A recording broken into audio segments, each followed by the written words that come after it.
There we go. Hello everybody.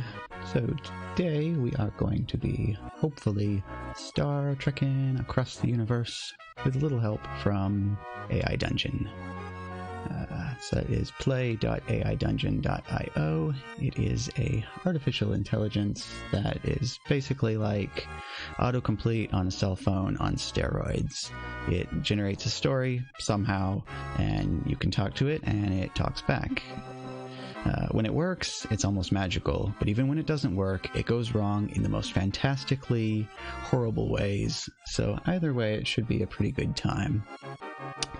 So, you are Ensign McRedshirt. You have recently graduated from Starfleet Academy and have just been assigned to the Enterprise, NCC 1701D, to serve under Captain Picard. You arrive on the bridge of the ship.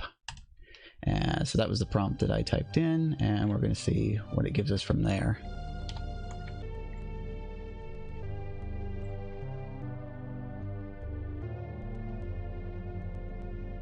The Enterprise is a large vessel with many rooms and equipment aboard. The bridge consists of 2 chairs facing each other with an officer at either end.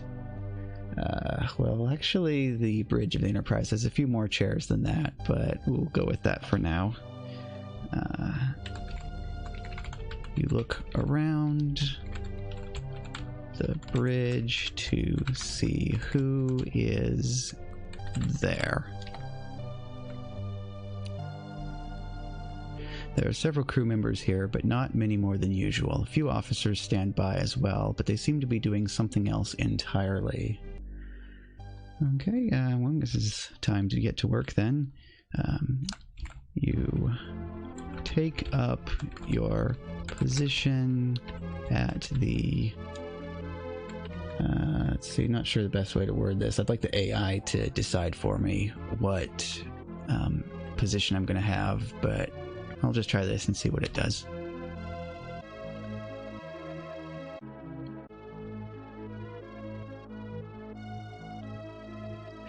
You take up your position in the second chair. The first is empty, as is the one opposite the con. Every other seat on the bridge is filled, so you just stand there waiting for someone to start using it. Okay, I guess so. We'll go with that. So I figured out a few of the different tips and tricks to using AI Dungeon. So one of the most important things is whenever you want to have any spoken dialogue, you should always prefix it with the character name and a colon. Because if you consistently do that, then the AI will start to talk back to you, prefixing all the dialogue with character names as well. Makes it a lot easier, because if you just do you say this or you say that on a regular basis, then what ends up happening is that you end up with all of these quoted text flying back and forth at each other. You have no idea who is saying what. So we're just going to do Picard, colon, and then an open quote, and then I'm just going to hit enter to get it to autocomplete that for me. So I'm kind of prompting it to make Picard say something, but without specifically forcing what I want him to say. Picard, come in, number one. Number 1. Aye, sir. The Kelvins have once again launched an attack on the Federation. Well, let's see. I don't remember who the Kelvins are. You ask Commander Data who the Kelvins are.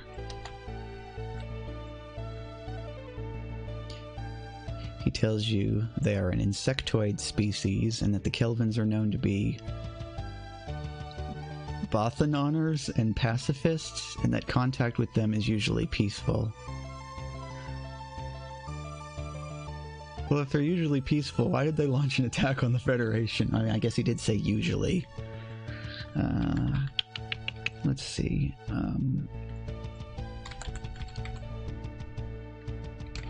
We'll just ask Picard to say something again. Picard.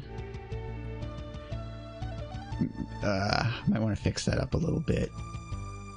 Mr. LaForge, did you copies? I'll change that to Mr. LaForge, do you copy?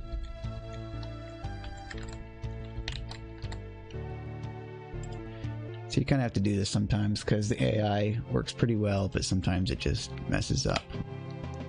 So Picard. Mr. LaForge, do you copy? LaForge. Aye, sir. I'd read you. The life signs in the maintenance corridor are invalid. I'd say they've been vaporized. This confirms your worst fears. Well, I don't know what my worst fears were, so,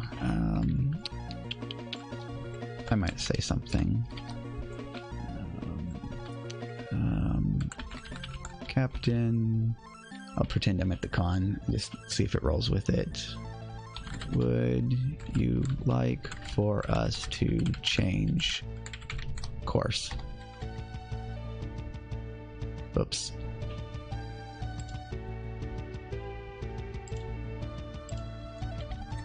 The instead of to change course.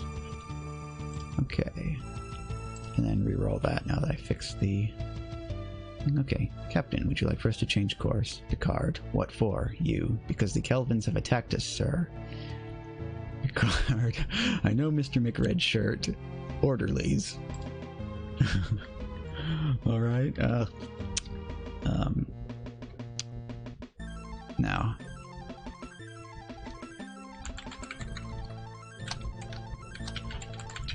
I'll make Picard say something this time, just because I want to know. Tactical analysis, Mr. Worf.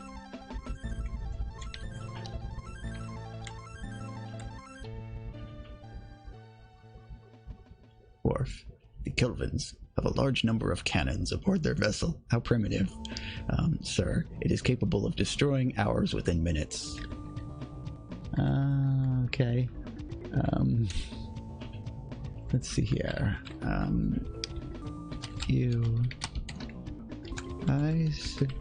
Actually, no. Open... I bet Picard would probably want to try diplomacy first, so we'll have him open a hailing frequency to the Kelvin ship.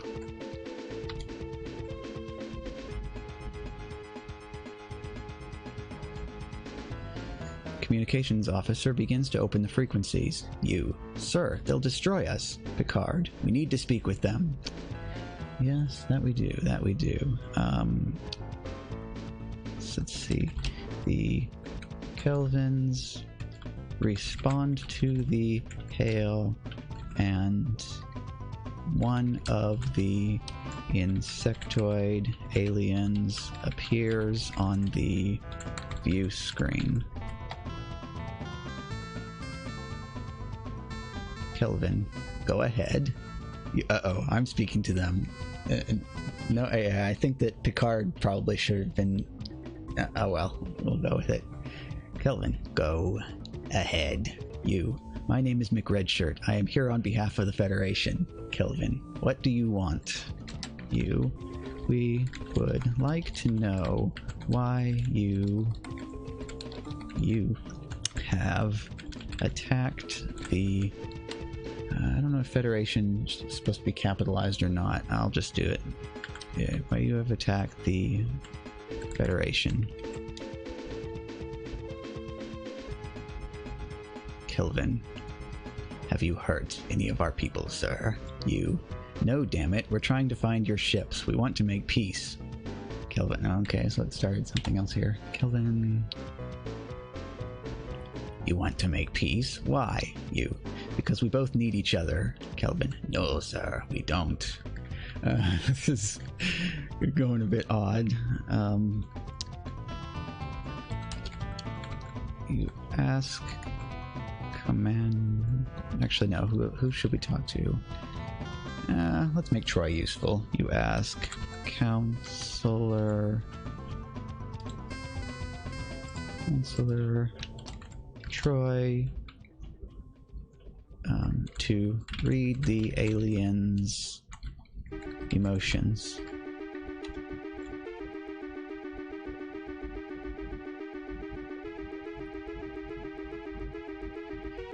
Okay, she attempts to do so, but has difficulty. Conversation continues. You. Why do you say that, Kelvin? Because, sir, without war, there would be no joy. Well, that's an interesting way for the conversation to go.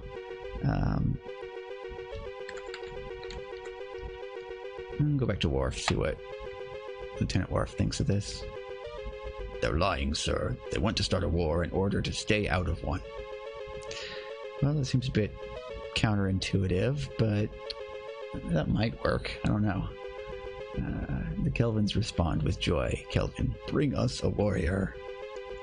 Well, not Lieutenant Worf, then. I've seen the cuts on video where Worf is used every single time they want to show how badass the new aliens are by him getting his ass kicked. You, Captain, who should we send them?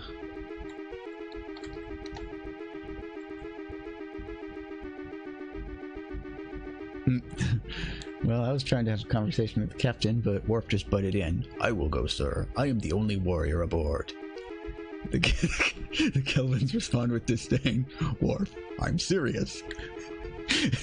Even the AI knows that Worf is useless in pretty much every battle situation. We'll have Captain Picard agree with that. Picard. Very well, Lieutenant. You may beam over to the Kelvin ship at your discretion.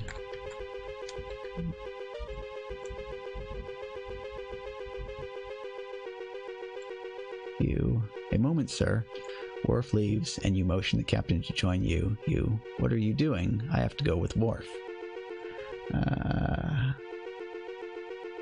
Well, I don't particularly want to go with Worf, but then again, if we don't go with Worf, we won't get to see him getting his ass kicked, so yeah, that sounds good. Let's just ask for a little bit more, though. Enter. Okay. You beam over to the Kelvin ship and meet the alien leader. He looks much like a cross between a large beetle and a crab, with several long legs and a single eye on the top of his head.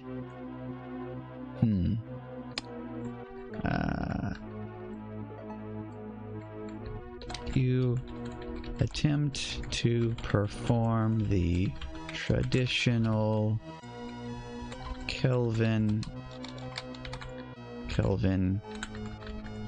greeting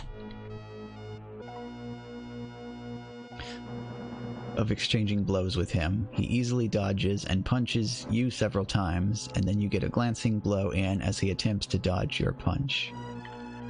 Well, hopefully that is a thing. The Kelvin is impressed with your knowledge of his culture.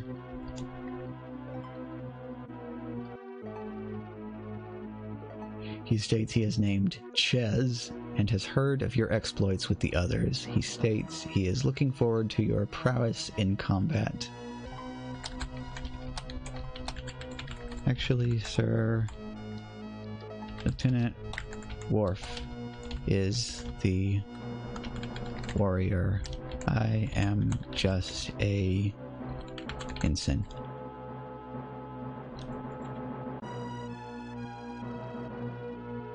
Worf, this is not a wise decision, McRedshirt. You?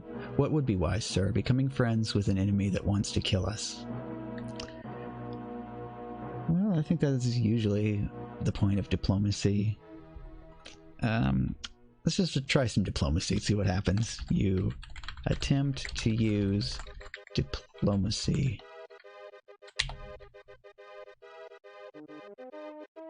To convince the alien leader to not attack the ship, but it doesn't work.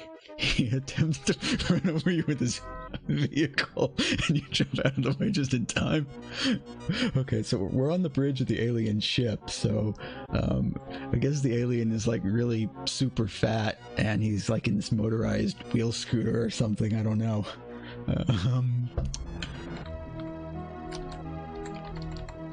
You...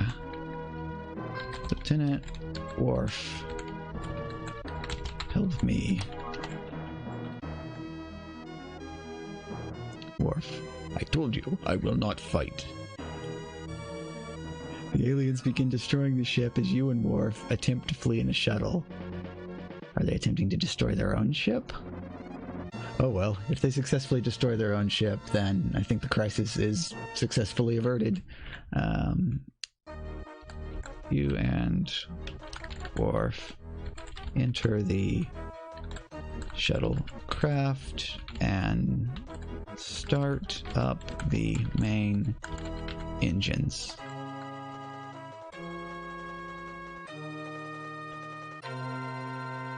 Worf. They started the process, but the deflector shield is up, Worf. It will not hold them for long. You attempt to set a course back to the Enterprise. You ack what? The deflector shield goes down and the ship is bombarded by a volley of missiles. Let's just fix that up a little bit, keep it on track. Not missiles, but photon torpedoes. That's another thing I've noticed during some trial runs of this, is that this thing has a hard time telling the difference between Next Generation and the original series, so it ends up mixing stuff up sometimes. But then again, there's more than enough rips in the fabric of space-time for that to still make sense, so I think it's no problem. Okay, so the ship is bombarded by a volley of photon torpedoes. I don't know how our attempt to set the course back to the Enterprise went, but I'll just assume that everything is... Well, let's see. You manage to pilot the shuttlecraft out of range of the explosion.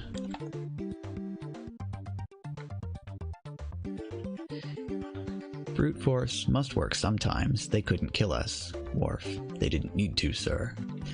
The shuttlecraft runs out of power and is adrift in space. Uh-oh. We better contact the Enterprise and ask for them to pick us up in the tractor beam. You... Shuttlecraft to Enterprise.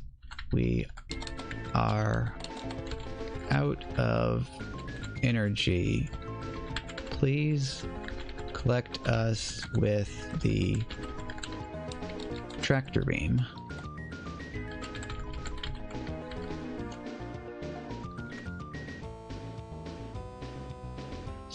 Yeah, see, there we go. Wrong. We'll just put that back to Geordi, so this makes sense.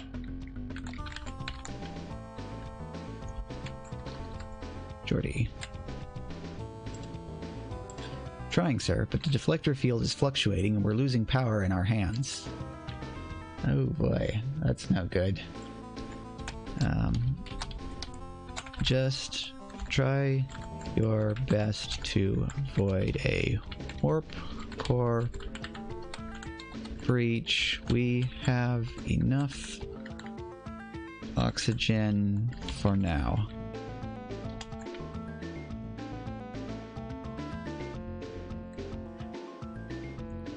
Oh, gosh darn it. The ship shudders as another torpedo hits. Warp core breach, room 613, section 4, stack A. Worf, we're going to get hit again at any moment. Well, that's not good. What do we do? Let's activate emergency transporter and beam us down to the planet. Now, I haven't previously established that there was a planet for us to beam down to, but by mentioning it, the AI will basically will it into existence, so...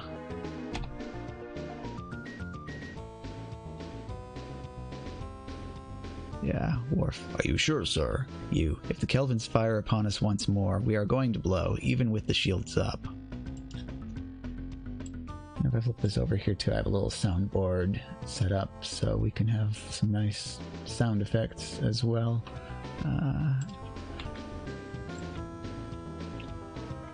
Okay, you and Worf beam down to the planet's surface. That's actually probably dangerous in itself. That might not even be a Class M planet and not have a breathable atmosphere, but only one way to find out.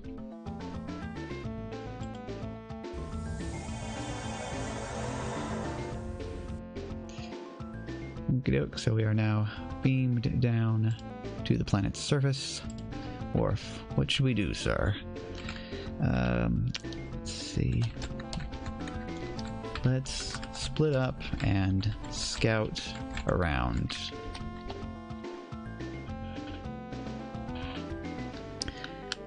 And also just happen to have my tricorder ready to go just in case we need to scan any mysterious alien life forms. Worf, I'm not sure I like the idea. We're going to be more susceptible to attack that way. You. Okay, Lieutenant, I trust your opinion. We will stay together. As you wish, sir. Okay. Alright then. Yeah. The pair of you split up and begin to search the planet's surface for the Kelvin's camp. Let's see. You set your phaser to kill because that's how you roll.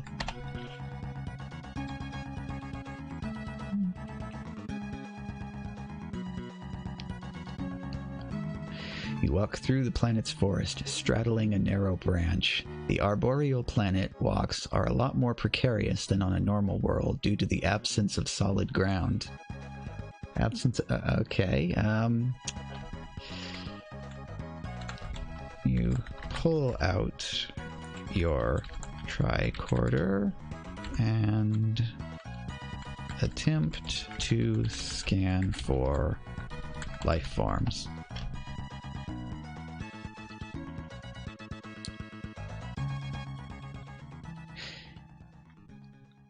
You pull out your tricorder and attempt to scan for life forms. The tricorder beeps, indicating the presence of some living creature. You raise your phaser and aim it at the branch you are currently standing on. It sounds like Instrument Redshirt may be about to win a Darwin Award here.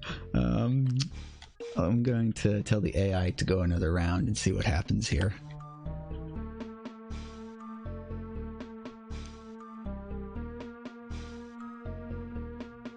The thing then lets out a loud chittering noise and you jump in shock.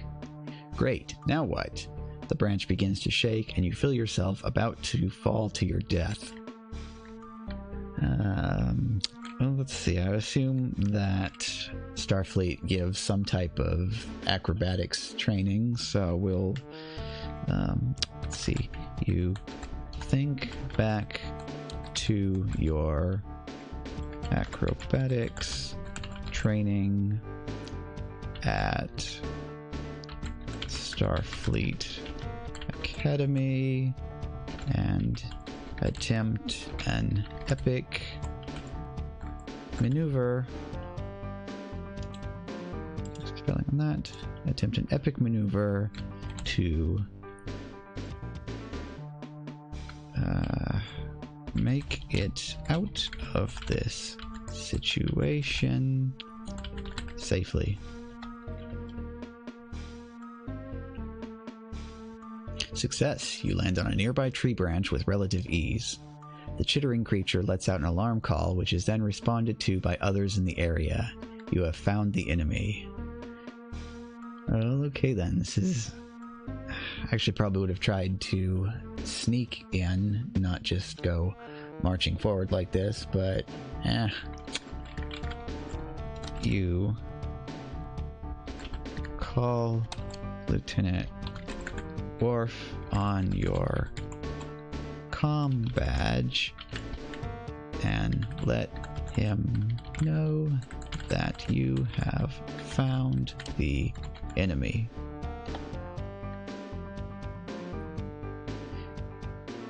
He informs you that he has landed as well. The two of you cloak and prepare to face the Beastmen. Okay. You walk cautiously through the jungle when you notice a bright flash in the distance. Well, the bright flash could be anything. Could be phaser fire, could be like some type of explosive going off. Or it could be Q. You and Lieutenant Worf head in the direction of the flash.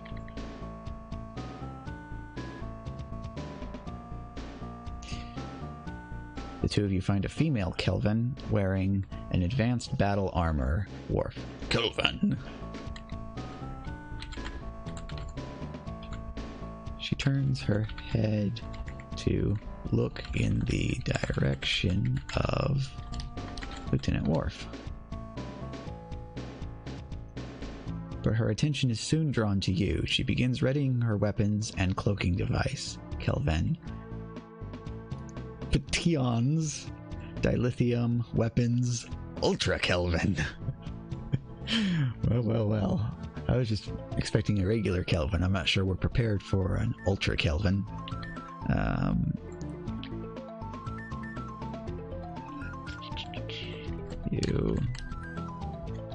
Actually, no, we'll try diplomacy one last time.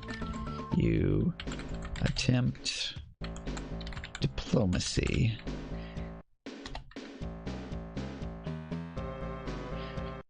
Rather than the more physical approach. You. Hey, listen! Gotta throw a little Navi in there. We're not here to do anything violent. We just need some people. Kelv. Just Kelv now. Ha! You lie.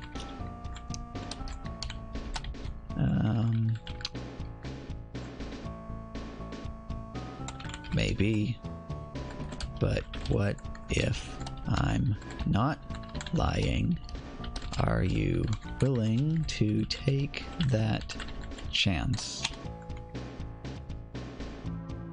Kelv. Fine, stay out of my way. Worf. Let's try a Thalen exchange. Thal. What? Okay, now it's getting... I'll change that from Thal to you. Just try to keep that working a little bit better. Okay, let's try a Thalen exchange. You exchange? What for? I actually don't know what a Thalen exchange is. Okay. What for? We have no valuables to offer. Worf. Sir, now they're Thalars instead of Thalens. Sir, the Thalars use exchanges as a form of barter because of the varying value of their wares. Yeah, I guess so. You... well, I apparently decided I'm going to be speaking back to him, so I'll just see what it had in mind. Wares? Yes, the Thalars are a race of merchants and businessmen. The Kelvin stares at you with a confused look on her face. Worf. What? Oh, so let's see. We'll just let the Kelvin speak here. You are pretty. Oh, no, nope. We don't want it to go down that path. I need to snap it back into a little normal situation here as soon as possible. You, thanks, Worf. Can you tell us where we can find the leader of this group, these people, Kelvin? No.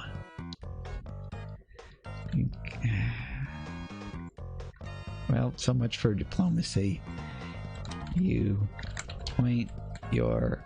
no. Diplomacy having failed, you point your phaser at the alien's head and fire. Well, I just wanted to threaten her a little bit, but apparently I just shot her in the head. She falls to the ground dead. Worf. I'm surprised you killed her. You. She was a threat and I had no choice. I don't think Captain Picard is going to be very happy with this. I guess we need to look for another Kelvin and see if we can have better luck with a different one. You resume your search for the Kelvan's base. You find a crashed USS Bounty nearby. Strangely enough, the ship appears to be empty, but the captain's room has a secret door leading down into the ship. Secret door? Well, I think anytime you find a secret door, you need to go into the secret door.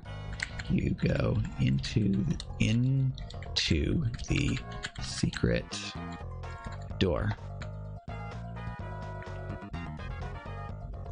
This looks familiar. You find yourself in the bridge of the USS Enterprise, which you recently commanded.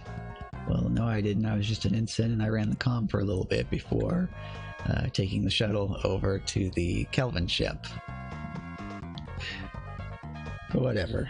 Part of the fun is just going with whatever insane BS the AI throws at you. Recently commanded. The Kelvin here is also wearing standard battle armor. But yeah, it doesn't sound like the Enterprise had a very good time since we left it.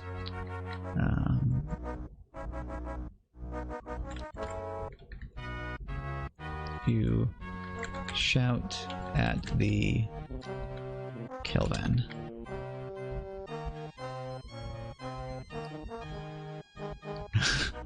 Okay, and looks like this one has a name.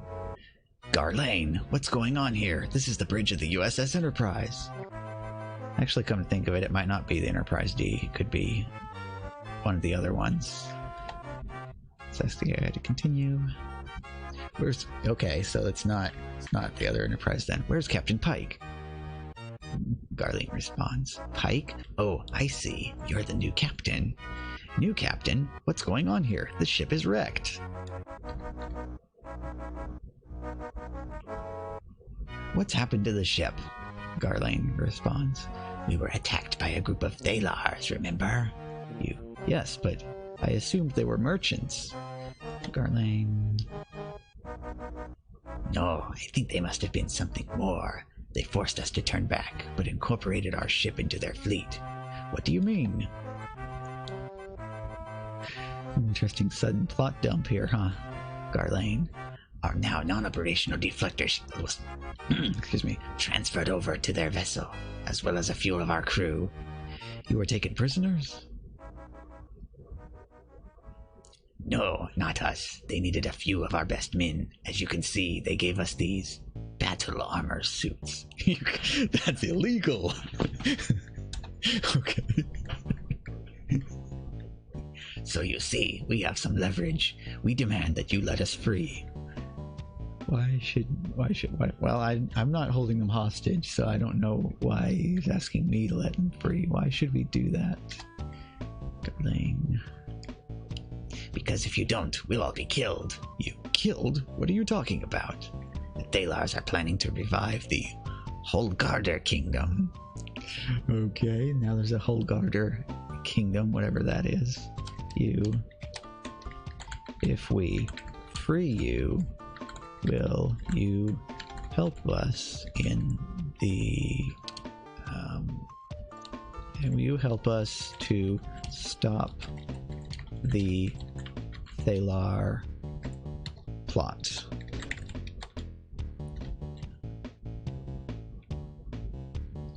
We'll help anyway, I suppose. Okay, nope. Ain't no gods in Star Trek. Delete that. We'll help anyway, I suppose. The Kelvin looks at you in a strange way. You. Very well. Lieutenant Worf, please release the Kelvin's restraints. Oops, typo. Oh well, it still knew what I meant. Worf releases the Kelvin's restraints. You. Thank you. Now I suggest we leave this place. Kelv. Just Kelv now, not Garlane. Where do you suggest we go?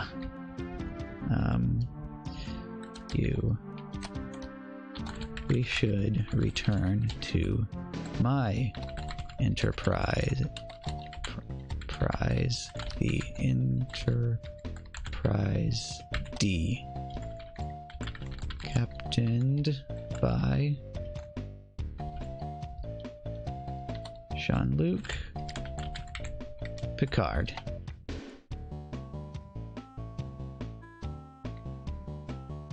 Kelvin, but that's 3 orders of speed away. Wonder what that is in warp drive units. You have the ability to travel at the speed of thought. Perhaps you can think yourself there in a matter of seconds. Ooh, the Kelvins are even more advanced than we previously thought.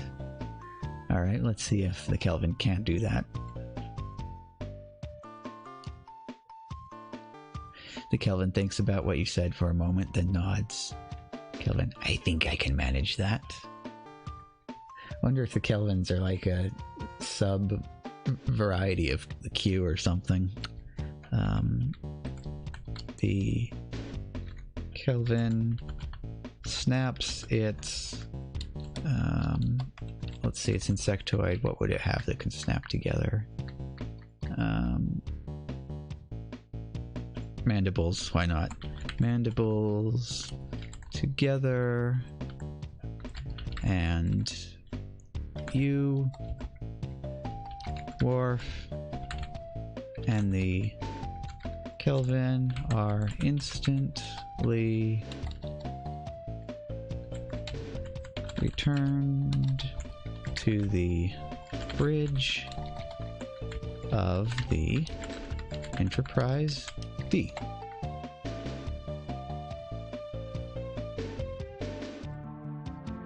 Everyone is surprised to see you alive, let alone unhindered. Yeah, I guess so.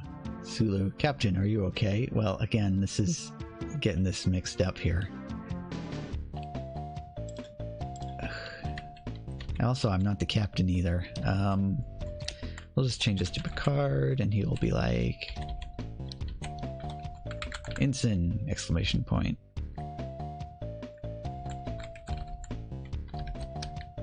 Lieutenant... Actually, we'll do it by name here too, just to...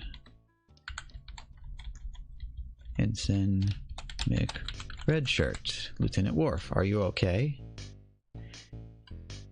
And we already had a response here. I'm fine. What about you? Worf, we're fine.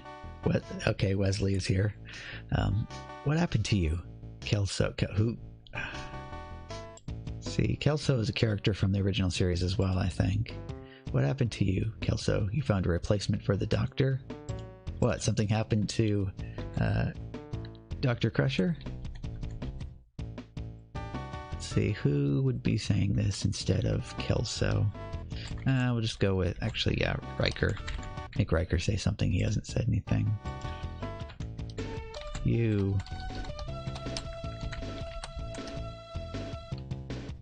Did something happen to Beverly while we were away?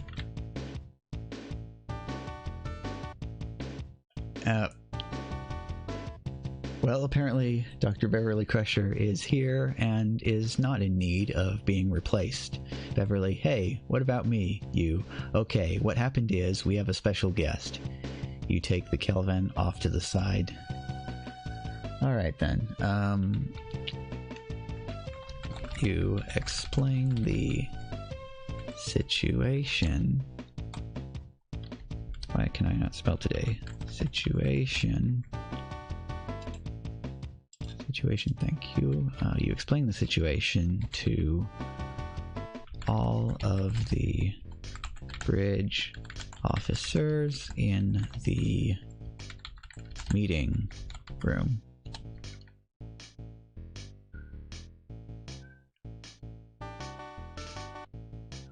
The Kelvin repeats your words to the rest of the crew. You also explain that he wishes to help, but that you need to teach him how to do so.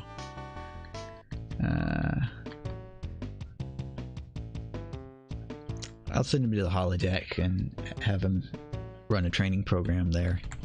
You send the Kelvin to the holodeck and run a training program for him to learn what he needs to know. Within a few days, he's up to speed. Oh, that's good. Fast learner.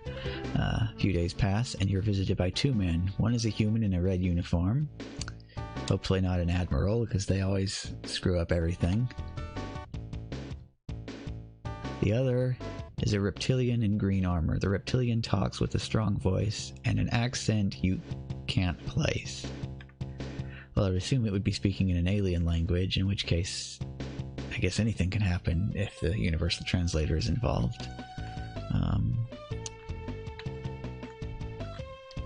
The two of them begin to speak. The reptilian putting on a pair of sunglasses. Human. This is a great ship. My name is Klemto, captain of the Griffin, and I am jealous of your vessel. That's kind of interesting too, because the AI model I'm running this on is the Griffin model instead of the Dragon model, so I wonder if that has anything to do with this. At least he's not an admiral, that's a good thing. Starfleet High Command is always trouble whenever they show up on the show.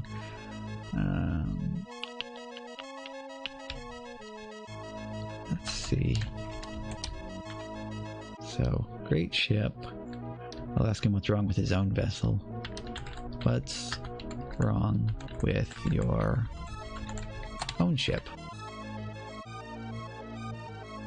Klemto, the government has taken it over. It must serve the government's purposes. Yeah, that's a problem, all right. You, what reasons would you have to take control of a ship?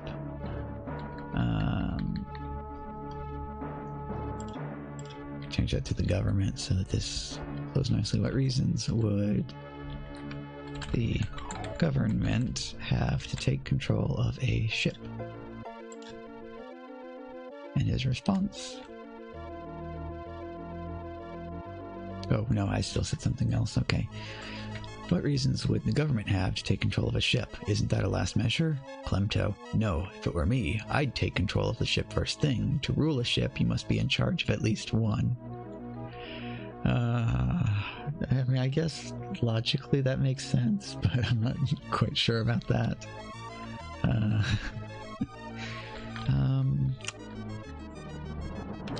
You are unable to find a flaw in the man's logic, comma, sometimes you wish you were a Vulcan.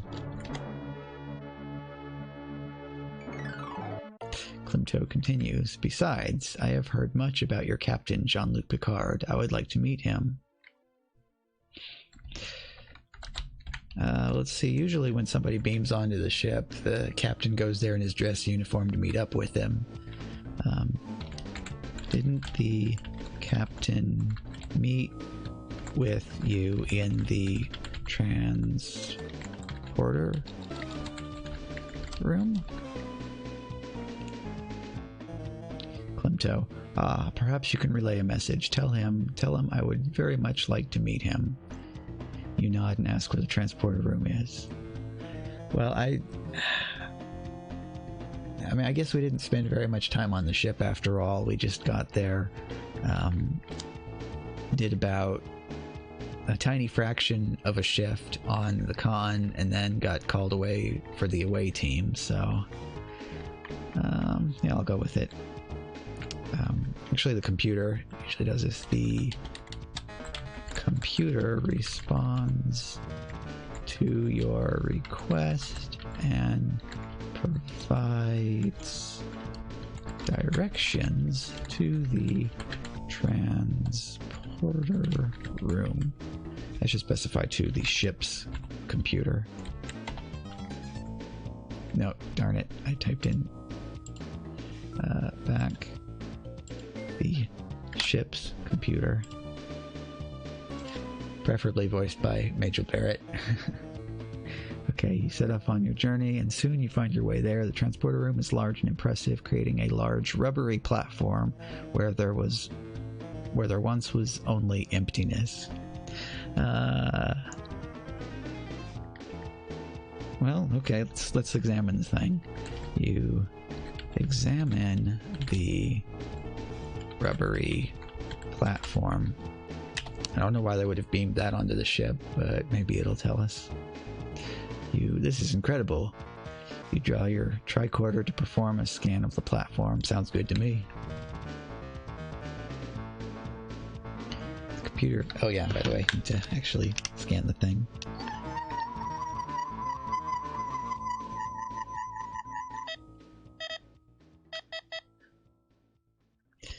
Okay. Computer beeps as it analyzes data. You set your tricorder to automatic and leave the room. You find a spare office and begin analyzing the material. So now I guess I'm part of the science department on the Enterprise. The result of the analysis comes back, and you come to the conclusion that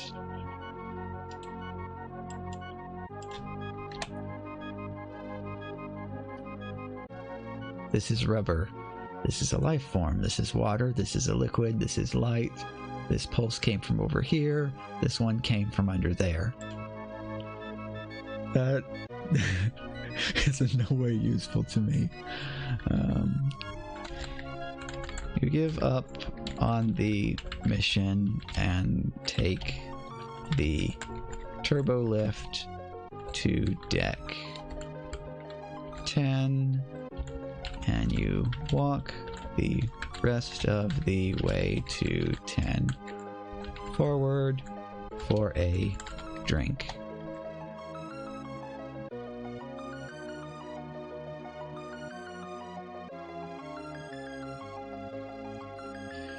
Okay, the ship has brought you somewhere you've never gone before, and it's a pleasant place. You take a seat at the bar and order a drink. The bartender smiles at you. The bartender is the mysterious Guinan. Get us a little Whoopi Goldberg action going on in here. She starts to talk to you as she prepares your drink.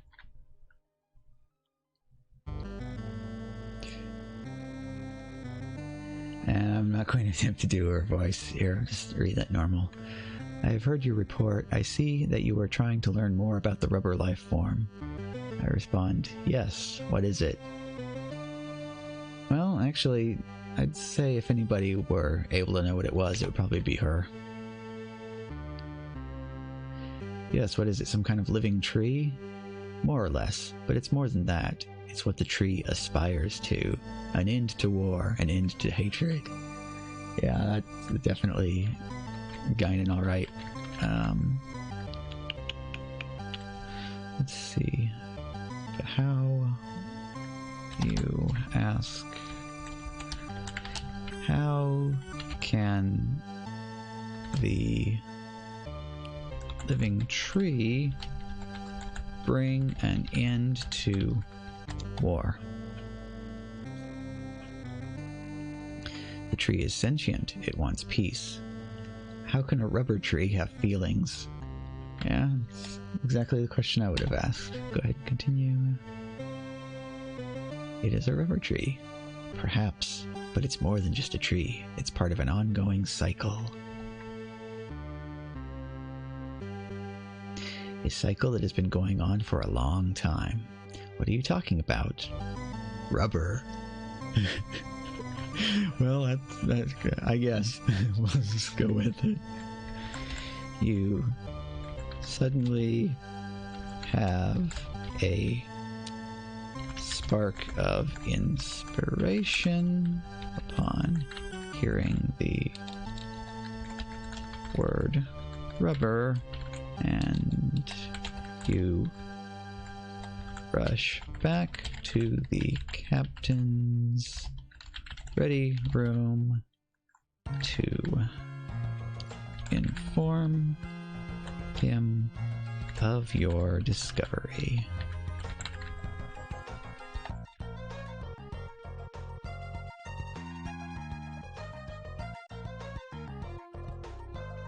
Upon arrival, you find the captain working. You, Captain, you got to see this. Picard turns to you with a smile. Picard. And I'm just going to throw in a tea. Earl Grey. Hot. The captain orders his favorite drink from the replicator.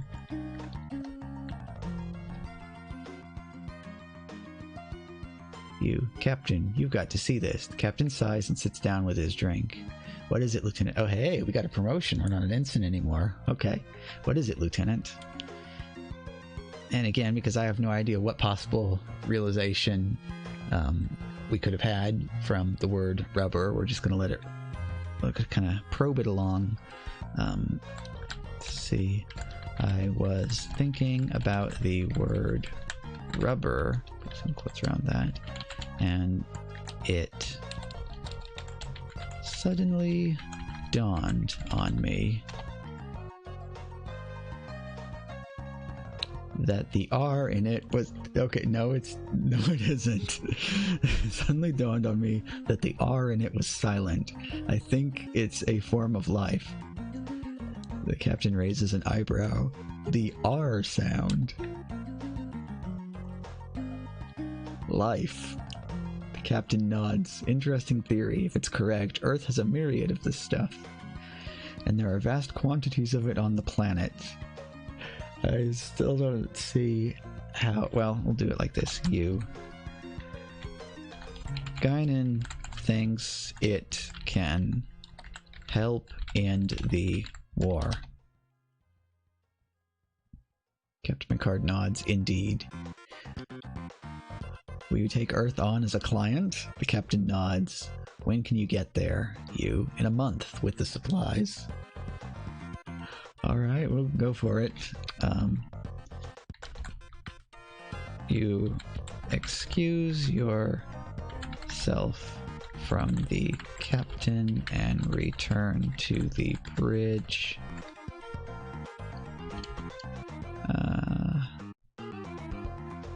I guess we'll be like, you are presently the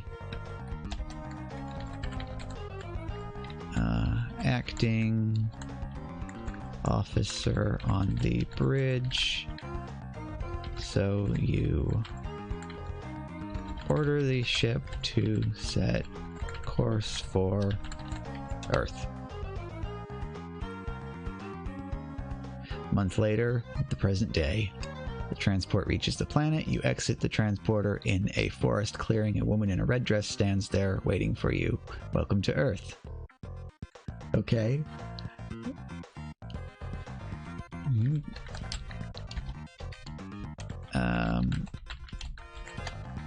Thank you. The woman walks away and your head begins to pound as you see a bright light.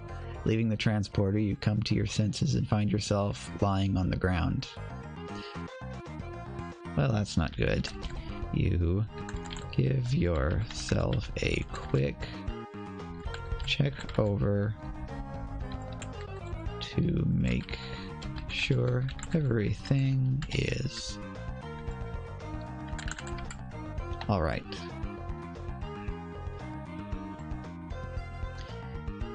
It appears that you have survived the transporter accident unscathed. Well, that's good. Transporter accidents are pretty horrible. You begin to get up, but a voice stops you. Lieutenant, please remain still. Oh, who's here with me? Who's there? Second voice comes from behind you. Don't turn around. You. Who are you? Second voice replies. Never mind that. Can you get me up? Well, I can't remain still and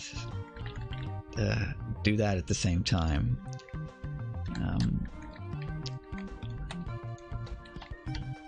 I need to remain still.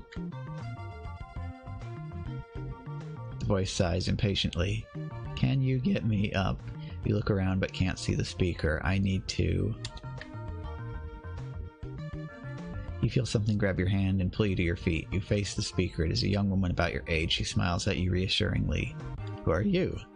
Yeah, that's what I would ask. Let's see what it says. The woman smiles more. My name is Kayla, and you're on Earth now. Do you feel alright? I feel fine, but I was transported here after the transporter malfunctioned. Yeah, that's what we previously established. Let's see what else. Kayla, you are on Earth now. Can you get me up? I need to remain still. Okay, yeah, it's we're gonna undo this here and just put in our own thing because it's kind of gotten stuck in a loop there. Transporter malfunctioned. We are on a mission to end the war. What are you doing here? I'm a soldier. I was dropped off here to keep an eye on you. To keep an eye on me? You're a valuable person, a person of interest. What are you talking about? Can we go now? Go where?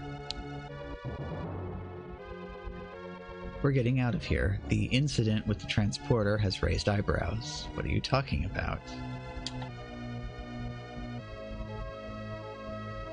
The transporter incident? What are you talking about? Kayla grabs your arm, begins to drag you towards the woods. I have to go. You. Wait! Readjust here. I'll be in touch, but she's dragging me with... whatever. You exchange contact details on Facebook. After she is gone, you remain in the clearing for a few minutes. There is nothing to indicate what she is talking about. You see no way of finding out more details without more information. Well, that leaves us pretty stuck then. Alright, we'll throw this into the works. Suddenly there is a bright flash of light, and Q is standing in front of you.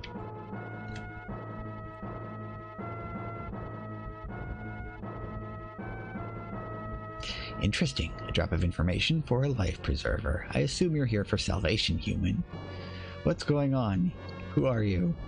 I have a feeling it might not have picked up on the fact that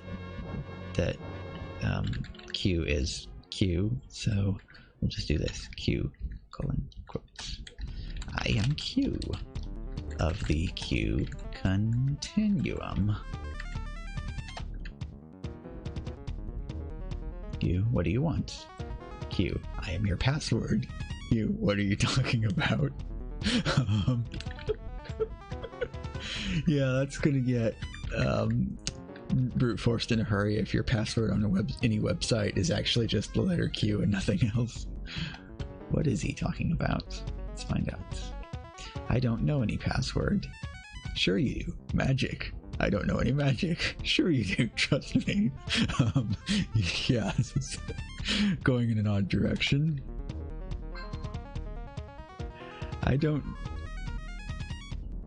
Okay, I don't know any trust. I've actually had a little experience with magic, and I've never met anyone who has.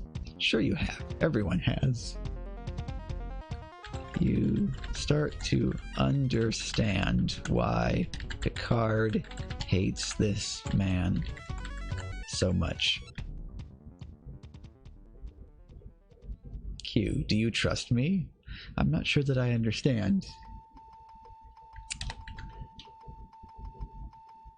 Why do you ask me this? Q, do you trust me to fix your broken nose? You, what? Q, I can fix it. Come with me and I will fix it. Huh. Well, apparently we didn't make it out of the transporter accident entirely unscathed. We have a broken nose.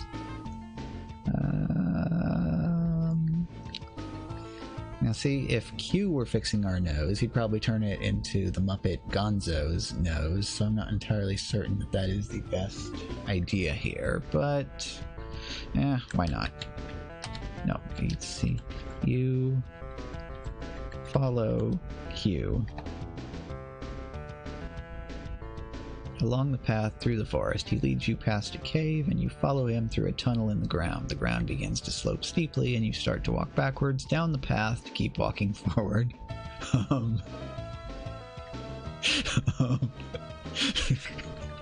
You start to walk back. Okay,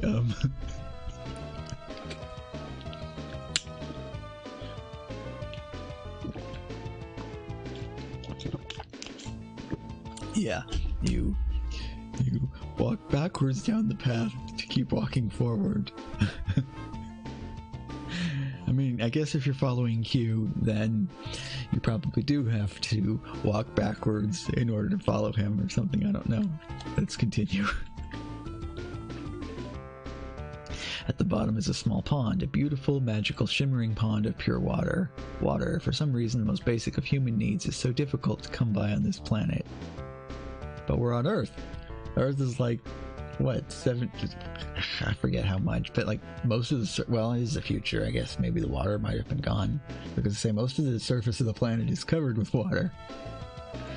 We'll just throw that in as a flavor text then. You remember...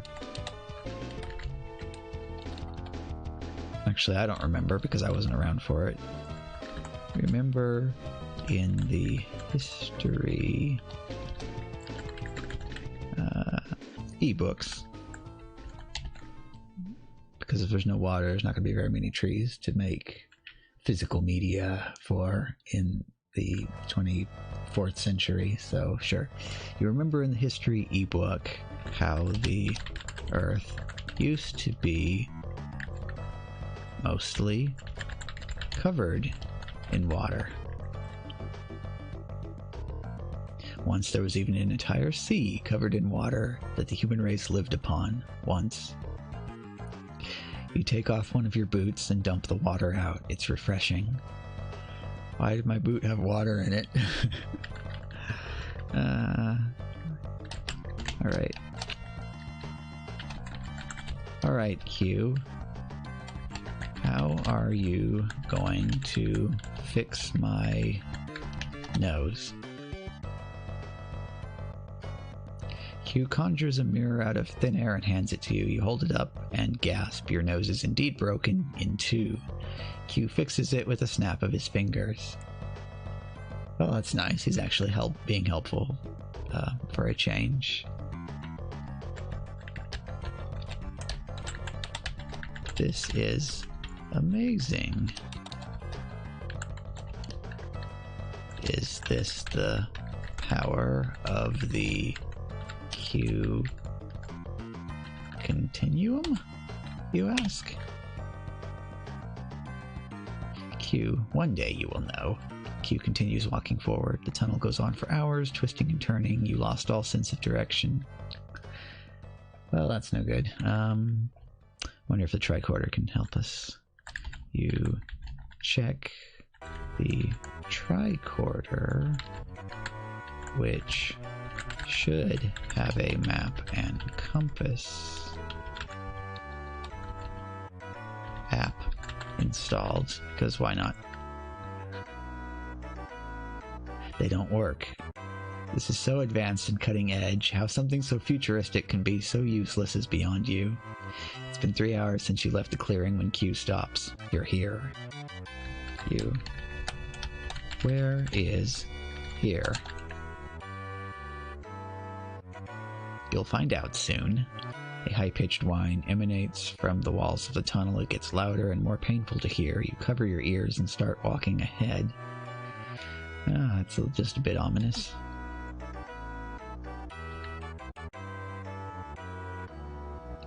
You notice that the walls of the tunnel are glowing red. It's painful and loud enough to hear that you wince. You think you can see a light at the end of the tunnel. Okay, follow the light. Or turn back now. Don't follow the light at the end of the tunnel. It could be a trap. No, I say follow the light because I wanted you to follow the light. Just re-roll that. Okay, I got it. It's because I did that. I didn't say you follow the light. Okay. Mistake taken care of. You follow the light. It gets brighter and brighter until you find yourself walking out into... You are standing at the bottom of a pit, high above the ground. The walls of the pit are lined with spikes. And this thing also, at the moment, seems to be quite a bit off base from Star Trek, even with me attempting to inject Q back into it.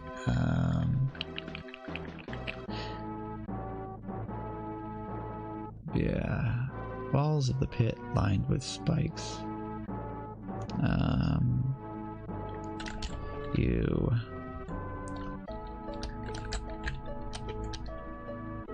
Lieutenant McRed shirt to Enterprise 1 to beam up, please.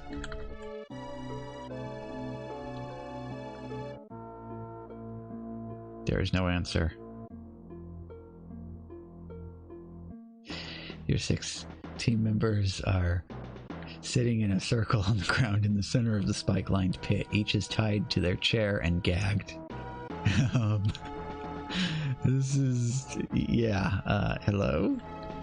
You carefully climb down into the pit and start untying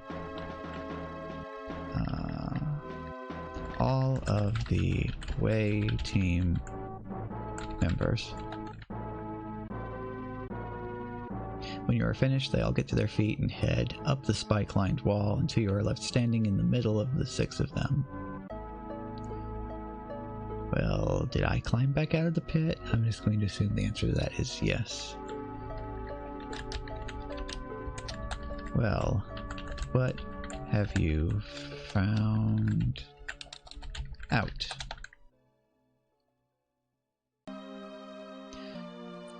Severe-looking Vulcan woman steps forward and starts speaking. These are the mess halls on the 21st level. The beings who used to occupy this vessel ate, slept, and did battle in these rooms. But we're in a cave at the end of a long tunnel underground in a room with a large pit that is lined with spikes. Yeah, okay. We're on the ship now, because why not? Excuse to occupy this vessel. Yeah, okay. Just ask for... I probably should have been using the memory to... but it's a bit late for that now. Have you found any information which might help us in the war?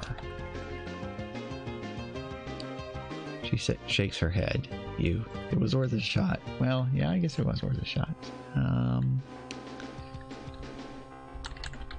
Who else is in the group? Besides the Vulcan, you see a Tarsian, 2 genders of Z, and an Andorian. Andorian, that's an old school one. That's like the little blue guy with the little antennas, isn't it? Oops. Search the Google.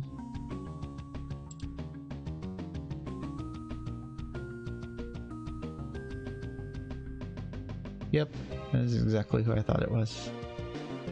Boink.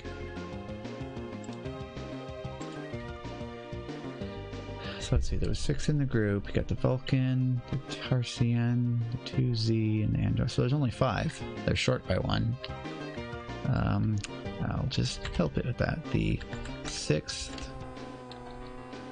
member of the group is a tall, pale, almost luminescent being, a being you have never seen before in your life. You are certain that you have never encountered anything like this being before. Huh. Well, that is interesting. I'd ask the ship's computers, but we are not on the ship right now. Well, you and the group continue along the tunnel to a large open room, the engine room. Again, the room is lined with dozens of energy cannons, this time smaller energy cannons. Well, I would keep energy cannons in the weapons room, not the engine room, but maybe they needed to recharge them, so they all brought them down here so they could plug them in with the space USB or something. In fact, we'll just tell the story as such. The energy cannons... Actually, if it's an energy cannon, that should be 2 ends, not 1 end. Because a canon is a collection of stories that all take place in the same universe. Let's see, the energy cannons are all plugged in to the space USB and recharging.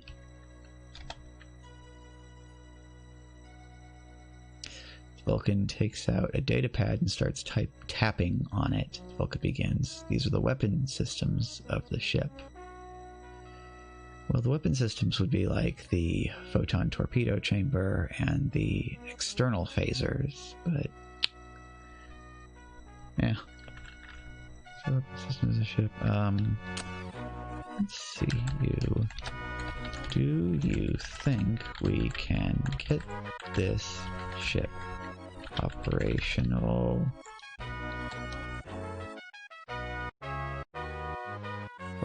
The ship, I think, is capable of flying. We just need power to the system. The Andorian takes out a tricorder and begins scanning the cannons.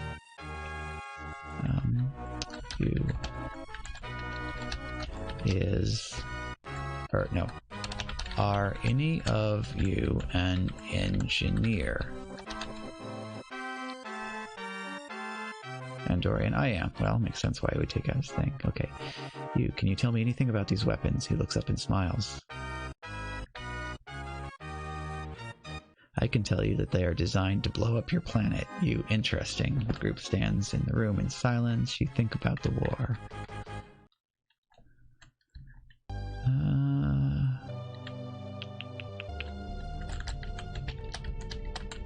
Okay. You will stay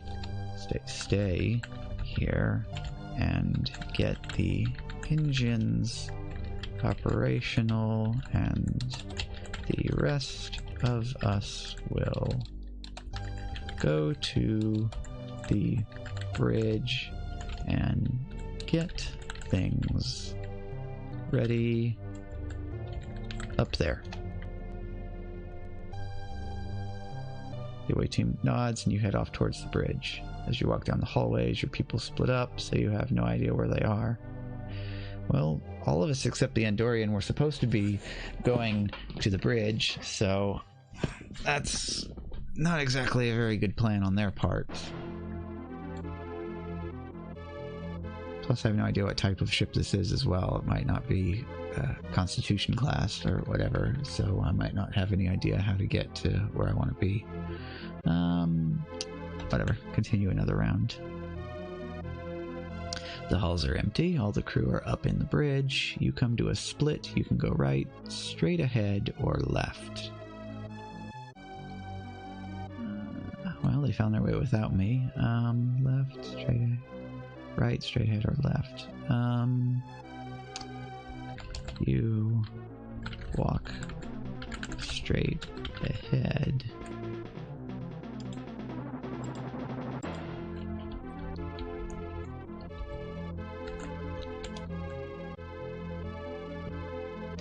Follow the hallways until you find a lounge. The place is filled with crew, all watching a massive view screen showing the view from the front of the ship. Well, the big room with the view screen in it is the bridge, not a lounge, unless this is some kind of resort ship, and the bridge is like a giant lounge. Okay, sure, why not? This is the lounge bridge of the ship. This is a resort ship, which has weapons on it for some reason.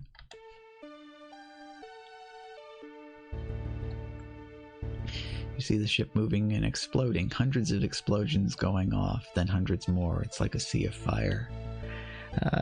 Might not have been such a good idea to try to take the ship after all, it's looking like.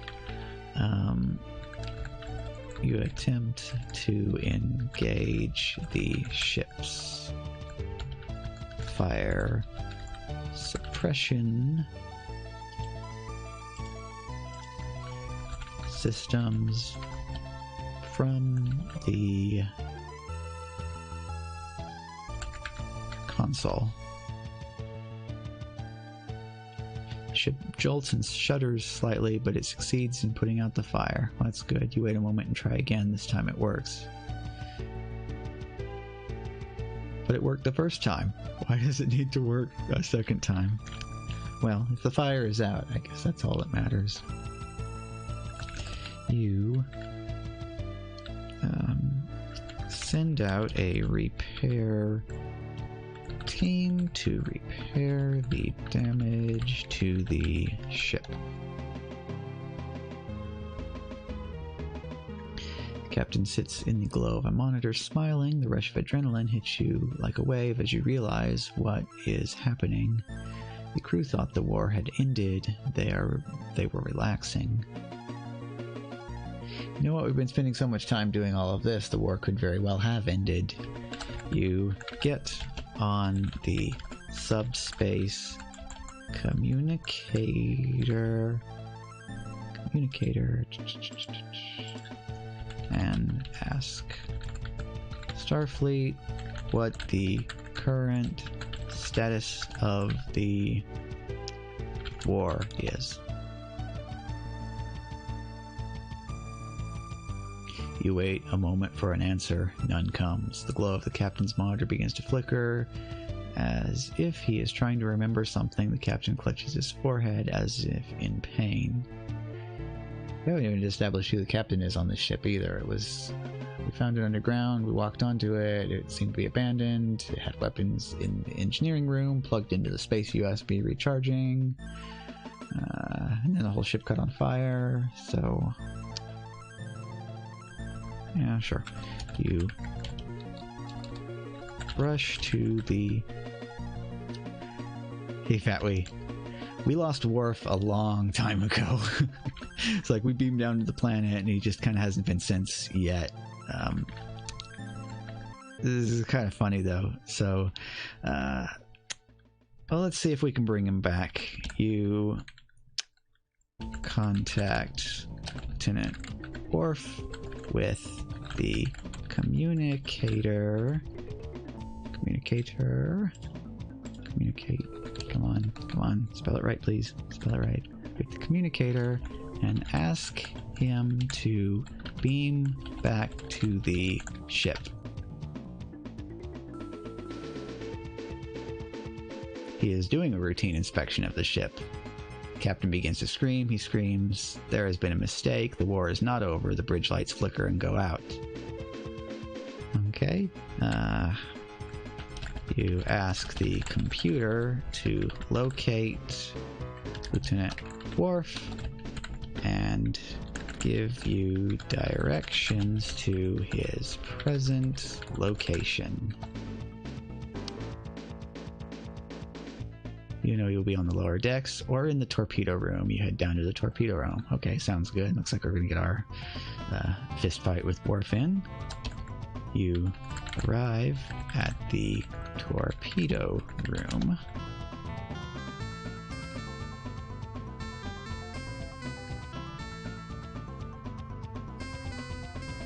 Okay, yeah, Hyaccio. Okay, you arrive at the torpedo room. You see several disheveled crewmen struggling to open a hatch in the floor. You wait for them to finish doing so before you enter. Oh, I get it now, yeah. Boy, that would be terrible. You're like, crapping your pants and you got a hard on the whole time, huh? Okay. Before you finish doing so before you enter. You approach Worf angrily and punch him in the face for abandoning you earlier during the away mission.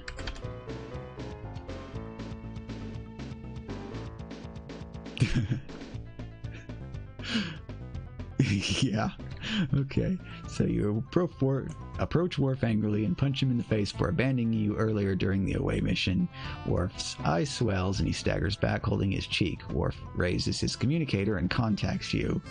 Worf, I'm standing right in front of you. You don't need to use the communicator. He sends a shudder through the ship again. Huh. Okay. Well, we will just force Worf to say something to us by doing Worf, colon, and an open quote, and then pressing enter so the AI will complete it for us. Worf. I found the captain. He's taken out all the main power nodes. The rest of the ship is going to be without power soon. Okay, so Worf is apparently not angry that we punched him, so I guess he...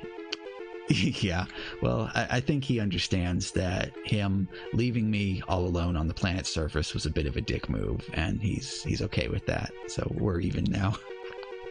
How long before the power is back on? It could take hours. Tell me what to do. He shows you where the captain's office is and tells you to take it steady.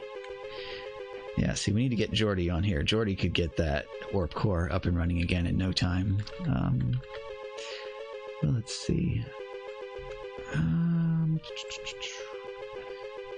will ask, does anyone know where Captain Picard is? The captain was in his office. I don't know where he is now. You head to the captain's office, you take out... Wait, what? Well, either I'm a Klingon enthusiast or I am actually a Klingon myself. But my character's name started out as Ensign McRedshirt, so... I don't know. Do we adopt this into the lore or not? Is my character also a Klingon, or is he just a Klingon weeb and collector of weapons? Take out your batleth and hide it under your cloak.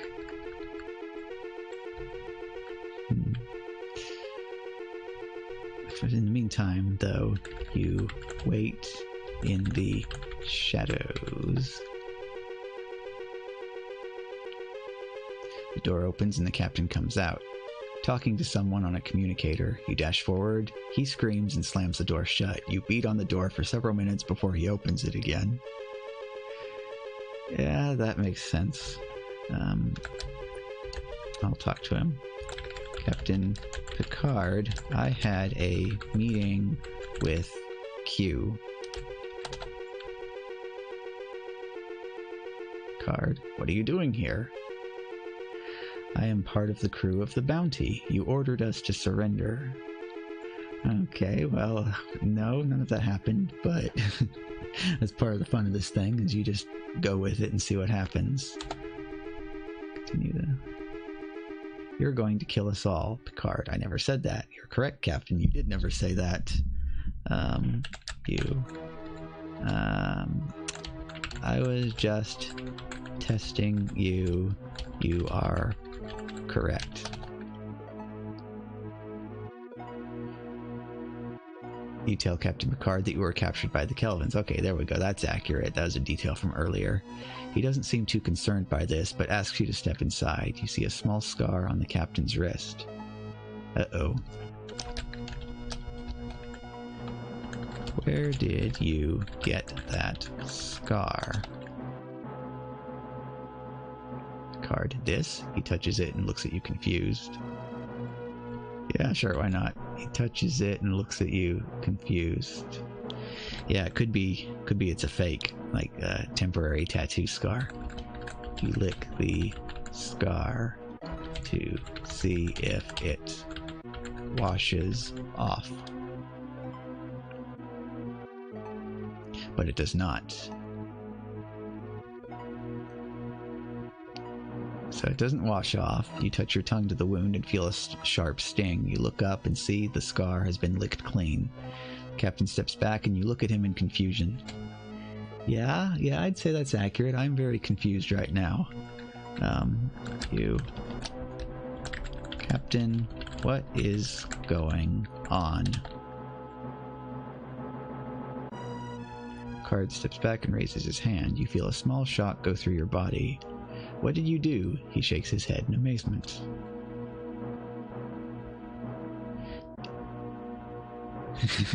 This is very exciting. I've never had a visitor with telekinetic powers before. Ah, you've just confirmed it. You can't see my scar, have you?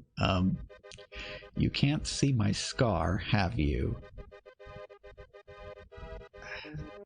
So I don't know if it was trying to say, you haven't seen my scar, have you? We'll just fix this up a little bit. You can't see my scar, can you? It was there until I licked it, but now it has vanished.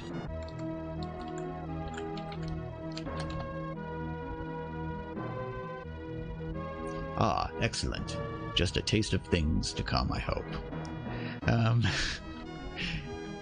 gonna fix the camera here real quick. There we go. Things to come, I hope. He brings his fist up quickly, and you are sent flying into a row of equipment. Yeah, this is getting a little bit intense here. Okay, then you crash into the equipment and knock much of it onto the floor. Yep, I think Picard has gone to the dark side of the Force. Oops, I typed no much of it. I went knock much of it into the floor. I'll fix that real quick just so that it doesn't get confused later. You cash as well. You crash into the equipment and knock much of it onto the floor. Yeah, that left from earlier. It's actually a lightsaber. Let's see, where was that at? Because I actually don't know how to spell this. Whatever. Yeah, I have a lightsaber now. You pull out a lightsaber and activate its laser blade.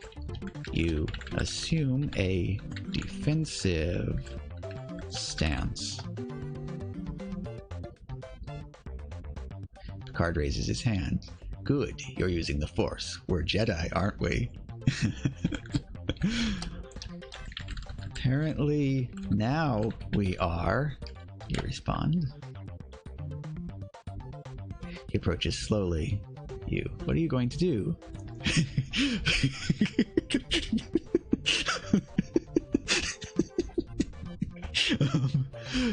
Feed on this drama for a bit, then make it disappear. He stops in front of you. Yeah, feeding on drama. Yeah, that's a thing that can happen. Breaking the yup. Yeah. Picard continues to chew on the scenery for a bit before he begins his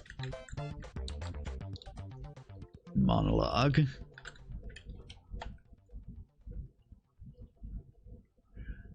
We're nothing special. We're just people. But like everyone, we have strengths and weaknesses. Our strengths make us more powerful than average. Our weaknesses make us less powerful than average. Let's test this out. Alrighty then. You chain how do I want to advance this here? You slowly approach him with your lightsaber drawn. He takes your hand and stops you. Relax, I'm not going to attack. He presses a button on a small device he is holding. It makes a small whirring noise. Okay.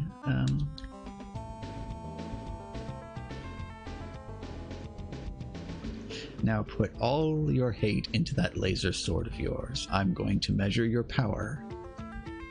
This isn't going to turn me into a Svelk, is it? Okay, I don't know what that is. That could be from anywhere. Let's see what he has to say about that. He smiles and presses a few more buttons on the device. It makes a louder buzzing sound. He hands it to you. Alright, then I'll just go with it for a minute then. You do as he says. And the device responds by brightening the laser sword's tip. It worked, Picard. Yup, now try it with the anger of a Svelk. You look at the laser sword in your hand. Yeah, what else you got for us? You are about to lash out at him when he throws his hands up in a plea. Don't do it with the hate. Do it with the anger. You stare at your bright red light sword. Is there any difference between the two? He smiles again. Let's just say the hate is less useful in our situation and more suited for a bar fight. What do you mean? Well, I would like to know what he means, but let's see. You'll find out. Now put the hate into the laser sword again. You comply with his request. Good. Now let it go. Don't hold on to it.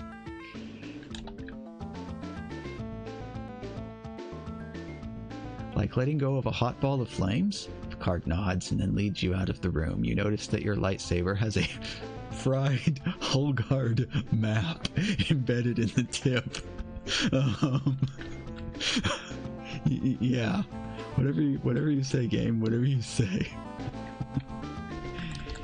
You return to the bridge with Picard. So how does it work? You put your hand on it and make it bright, pull away, and it goes dull. That's all? For now, but there's more to learn, like how to control it. You can do that? Sure, and more importantly, so can you. Yup. Might as well do what I do on an off-screen test run. Everything went to crap, so I just typed in, all of a sudden, a giant blue box with the words, police call box, appears in front of you. The door opens, and it just kind of suddenly, I was like, might as well. And went off on a Doctor Who tangent. I could have Q appear again, and see what Picard thinks of him. When he showed up earlier, I was alone. Suddenly, there is a bright flash of light, and Q is standing in front of you and Picard. You, Q, what are you doing here? He, we have some catching up to do, but first I need your help. You, my help? He, I might want to edit this a little bit because it's just doing that. I want to put the name tags back onto this.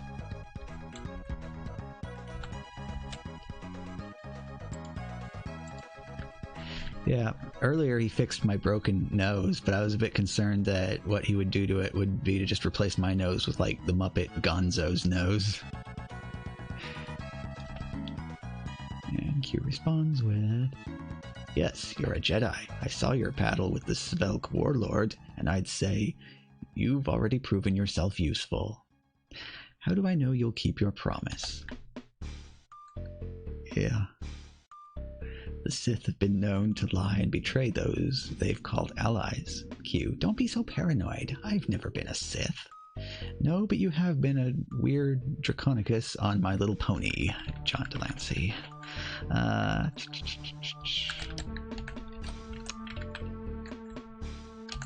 can understand.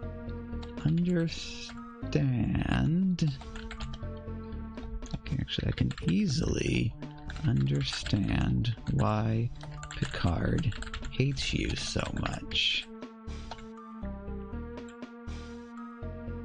Q. Ha! Don't be so quick to assume I'm on his side of the fight. I'm here to help him out of the goodness of my heart. Okay.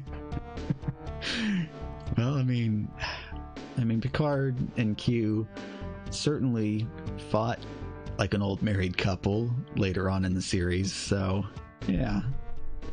Let's put this up a little bit. Yeah. Yeah, sometimes though it doesn't catch on all that well, and it needs a few goes before it latches onto the character properly.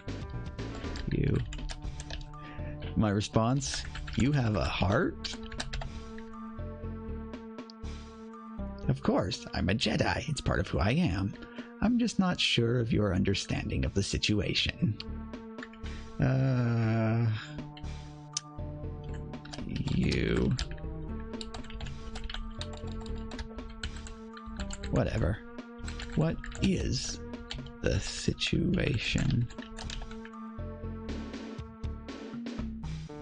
The Empire has been overthrown, the Sith have been defeated, and the galaxy is at peace. And I bet the last Metroid is in captivity as well. The old order has changed, and now the Jedi are no longer needed. So I need you to help me restore balance to the Force. I know you've had some experience in this area. Well, apparently. We'll just go with it. Or maybe we should be like, what's in it for me if I help you? Peace and quiet for one. No more riots on your hands, and no more students to worry about. Also, I've heard your cooking is quite good. I'm not a cook. No, I get my food out of the replicator. I get my food from the replicator like everyone else on this ship. Well, you must be skilled with the... You must be... What? You must be skilled with the cook-bake then. I suppose in an emergency I could cook a meal or two, but I doubt I'll have to. Well, I don't know. We've already ended up in an abandoned ship crashed on the planet's surface earlier, so... That will be all for now I can give you. Yeah. Okay.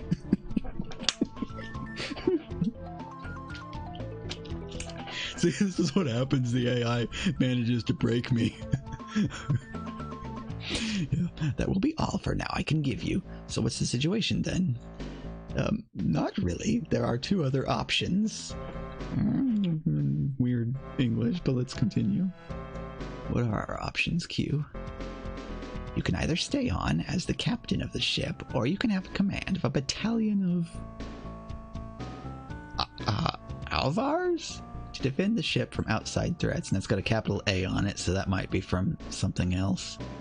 I was trying one of these earlier, and it ended up giving me Dargo from Far Space, and it gave me somebody else from Stargate. I didn't know who the character was specifically supposed to be. I just recognized the name of the race. Battalion of Alvars to defend the ship from outside threats. Is there any difference? An important one. If you stay on as the captain of the ship, then you won't be called upon to go into battle anytime soon. Hey, that sounds like a good plan to me. Yeah. You. That sounds good to me. I just want to go Star Trekking across the universe in peace.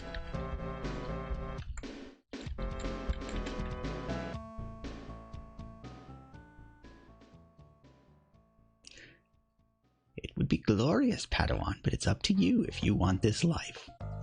What's the second option? He already told us what both options are. I think I'm just going to delete that and try to bring the conversation back on track here. You.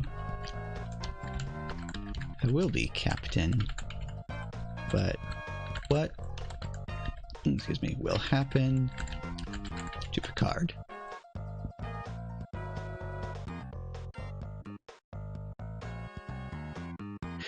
He will have command of his own battalion of troops. I believe he'll thrive under the stress of battle. That seems fair, so now what?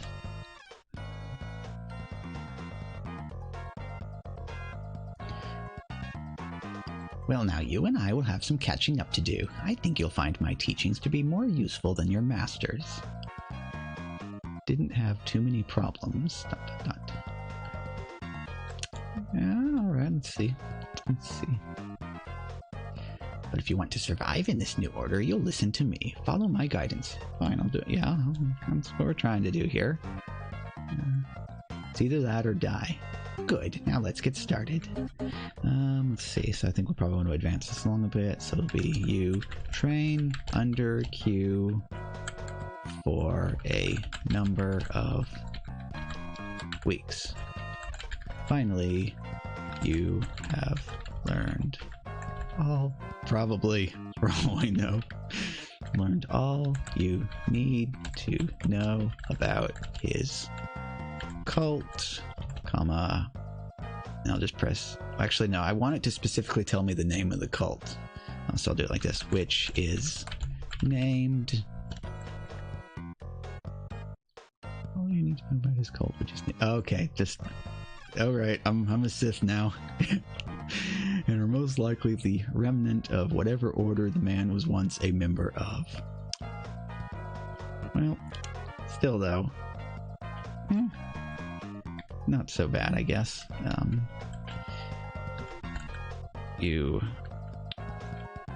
Let's see, actually, I need like Cliff's Notes version of this. How do I best word this to get the information out of the thing I want? Yep, it sure does. Makes sense now. Although he was always more chaotic neutral, I thought, than lawful evil.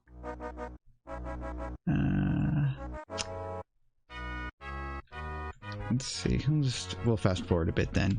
6 months later, you are captain of the ship and the Enterprise. Enterprise is on its way to Rask when it is contacted by the Rask government. Hey, being contacted by governments again. That sounds like some classic TNG plot. You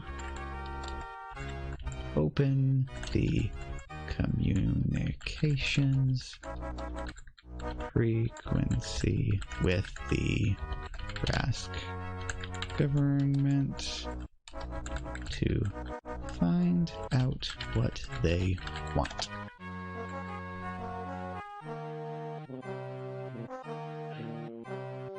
It has been 5 months since the death of Galar Da, and the Empire has finally collapsed. Well, that's good to know, but what do you want, Rask government?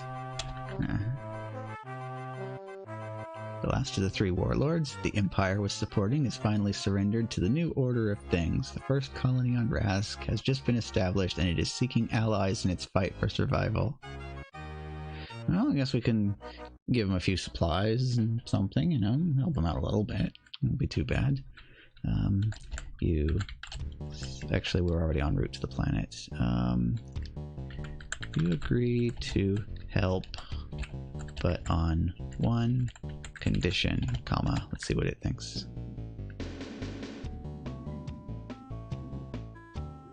You get to choose the first ship to use the new Rask to Earth transport. Ooh, planet-to-planet transport? That could be neat. The Rask government agrees and tells you that the ship is going to be used to transport emergency supplies to the planet. Or they just mean a ship that is like a ferry shuttling stuff back and forth. Agree. Okay, then. You agree to the terms. Transport is quickly prepared, and as it nears the planet, you make your way to the bridge. The Rask fleet is here to meet and assist it.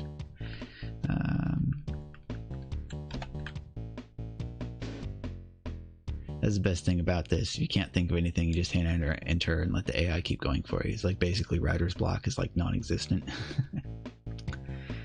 Supplies are being unloaded and piled up in the planet's first aid center as you make your way there. It is a long walk, and you are hot and tired by the time you arrive.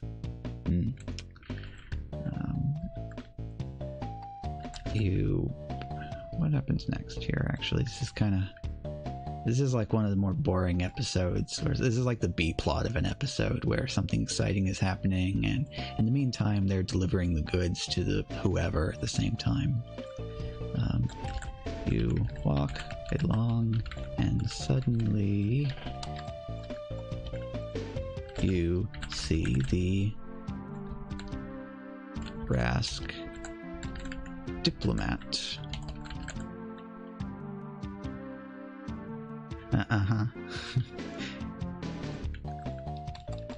Waiting impatiently.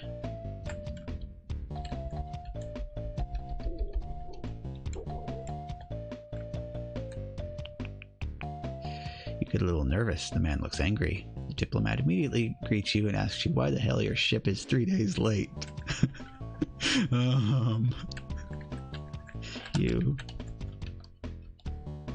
Well, we almost had a warp core breach. He doesn't look appeased. What the hell happened there? We made a sacrifice to the Force. It worked. Well, dang. It looks like Geordi went through all that hard work for nothing. All he had to do was make a sacrifice to the Force, and then the warp core would have settled itself down.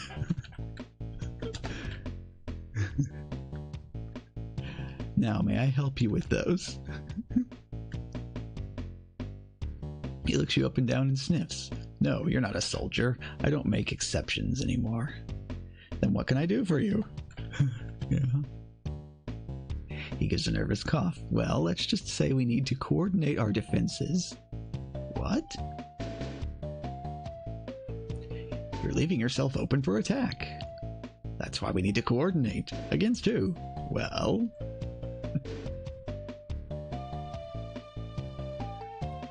the other powers that be in the region. What region? The new one, of course. What new power are we talking about? This is just going around in circles, and he didn't... The Empire of the Mind. Ooh. Oh, them. Well, we can lend you a defensive expert, but I doubt that will help much. Him. Where are they? Probably at their new capital on the other side of the planet. I need to talk with them. Now. You think for a second. There has to be a catch. Yep.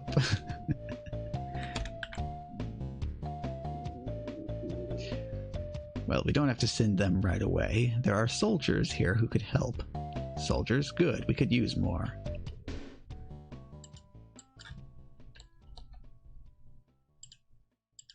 Let's see. You decide to infiltrate the... what's the name of it again? The Empire of the Mind.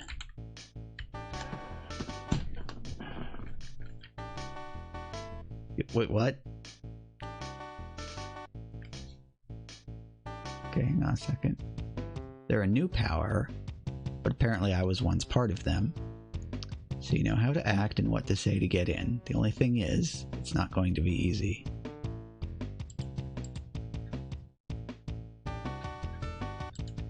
Yep, I think that's going to be a necessity here as well. You tell the diplomat that you will need some genetically enhanced super soldiers if you are to successfully infiltrate the Empire of the Mind. And fix up the typos here, and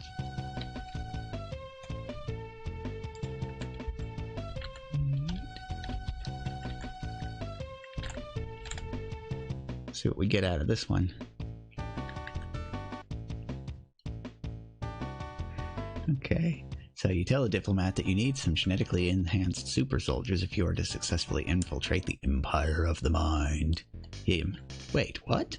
I need soldiers that are a little faster, stronger, and smarter. The average soldier of the Empire is only genes, right? Yeah, so let's see what we got here. No DNA, no army. I see where you're going with this. All right, we'll get you the best we got. Perfect. Now when can I meet those guys? I have a ship to find. I'll have the best brought to you as soon as possible. Okay. Yeah. I'll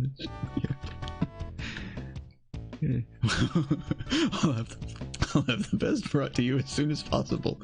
Go get a discount, of course. A discount. Yeah. I mean, I was hoping for... Yeah, let's do this. You. I was hoping for the 5-finger discount. Yeah. Haha, no. But you'll get a discount for the important people. You leave and head back to your ship. I'm gonna have to count my gold-pressed latinum here to see if I can afford these. You decide to count your gold-pressed latinum to make sure you have enough to cover the purchase. You find that you have enough. Well, that's good. Don't want to blow the budget on these. Or maybe we only have enough to just buy one super soldier and one slightly enhanced, above average soldier. Okay, you have enough. You find the next group of soldiers and head back to your ship. The soldiers go into the ship and begin preparing it. Alright, yeah, I guess they're recharging their weapons on the space USB and so on, so... let's see, I don't know if there's anything else we need to do, or if we're ready to head for the Empire of the Mind. Well, we'll do this. You depart for the base of the Empire of the Mind. When you arrive, the place is fairly well kept. It's not a huge planet, but it has lots of land for them to farming and grazing. They must be able to feed a massive population. Okay then. Let's see. What should we do next? I'll just enter. As you fly overhead, you are amazed at how many roads and paths there are to the exact center of the planet. Well, if all the roads lead to Rome, then the center of the planet is going to be their base. You decide that the center of the planet must be their base, and you make that your destination. When you arrive, you see a massive underground complex dug deep into a mountain. Heck yeah, mountain base. This is going to be good. You and the super soldiers put on your costumes and get ready to get your infiltration on. You proceed to the main door where you see 2 guards. You, greetings, I am here to see the leader of the Empire of the Mind. They look at you and snort. I am the leader, one says. Ah, I was here to see you. I am the only leader here. Why would the leader be, guarding the front door? That doesn't seem like very well thought out. You, very well then. Let's begin. You say as the first soldier puts his fist into the door and collapses as the super soldiers push it down. Oh, we're here to talk about a possible alliance. Well, not after you knocked his goddamn door down. They're not gonna agree to that.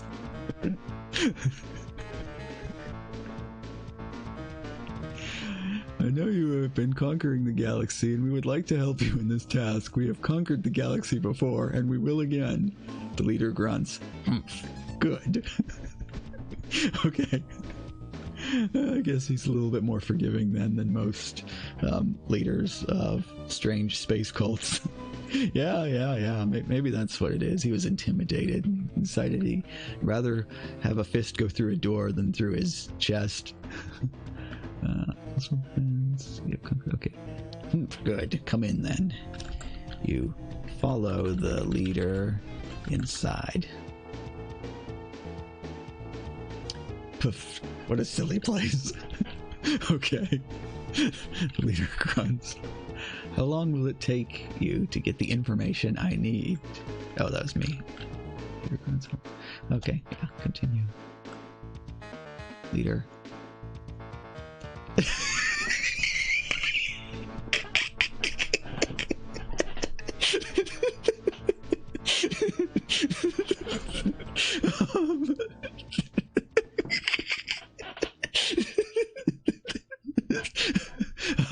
How much do you need to destroy this pathetic galaxy? 5 0 0 0 0 0 0 0 0 0 0. Yeah, that's yeah. I wonder if he'll agree to the price.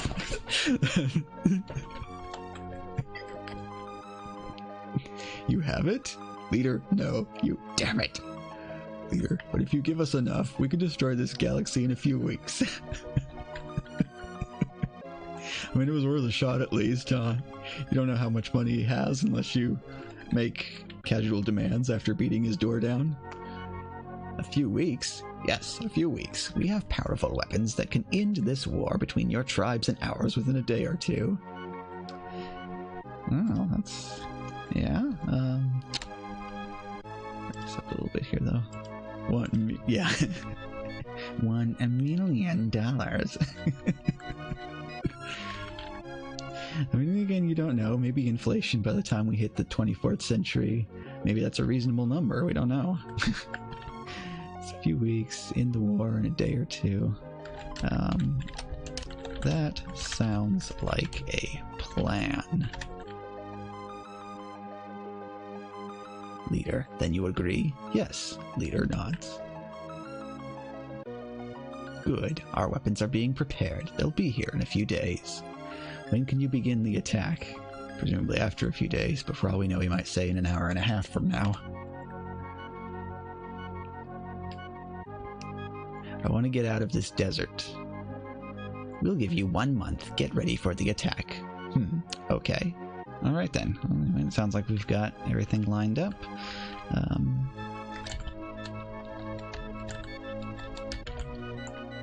A month is a very long time in space, so you decide to head to the holodeck.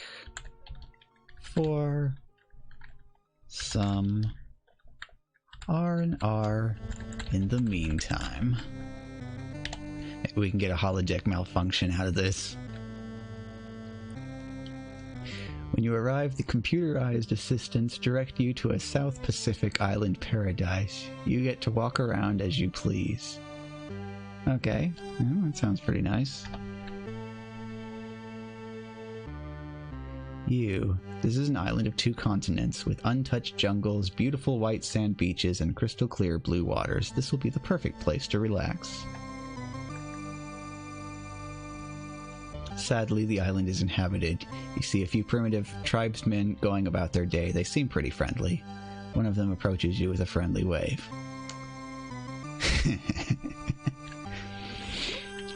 See, I don't have 18 plus turned on for the stream, so I don't really know, because I have experienced that this thing, if you prompt it the wrong way, it's more than happy to go down the deep end of the path, so I don't really know how to keep it in check too easily.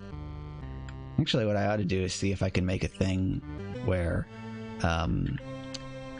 like, it would be nice if the AI dungeon actually had a streamer mode where whenever you ask it to generate a response for you, it just shows it separately, like just to you, and then you can screen it first and then click on the button to approve it. That would work out pretty well, actually, because that way, if it was anything that was a little bit past what you're willing to go, then you can just kind of veto it and try again. Anyway, we got a native here, but they're friendly. But then again, there's still plenty of time for a holodeck malfunction. He could start attacking me with spears at any moment, but we'll just see where this goes for now. Approaches with a friendly wave. Worshipper, tribal. Hello there. What brings a guest like you to our fair isle?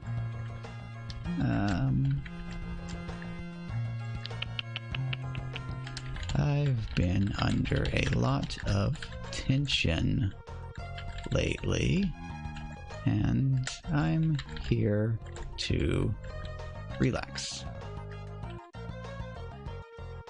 Worshipper, I see. I do the same. It would be best if you join us for a drink to thank you for your kindness. Sure, why not? Mystery space booze. He leads you to a hut in the middle of the island. Inside, you see some delicious-looking fruit and some strange markings on the walls. Okay. Worshipper. He's downgraded from a worshipper to a worshipper now. These markings are ancient. They're from before my time. They show how my people used to get around without machines. Watch.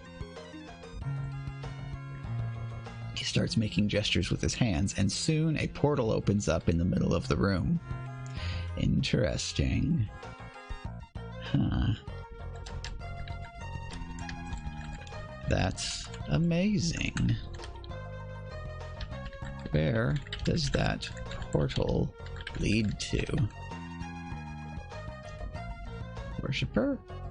Worshaper now, instead of worshipper. Worshaper to the other island, of course.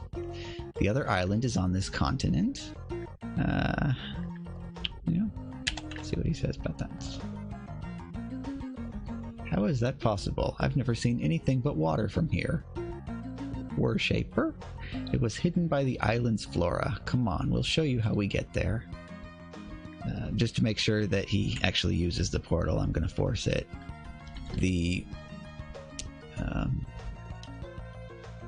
Shoot, now I don't know whether I should refer to him properly or not. I'll just call him the Worshaper instead, since that's what it's did. The Worshaper steps through the portal and promptly vanishes. You follow behind him. Soon you find yourself on the other island, a huge plateau inhabited by your tribesmen. Huh. Okay.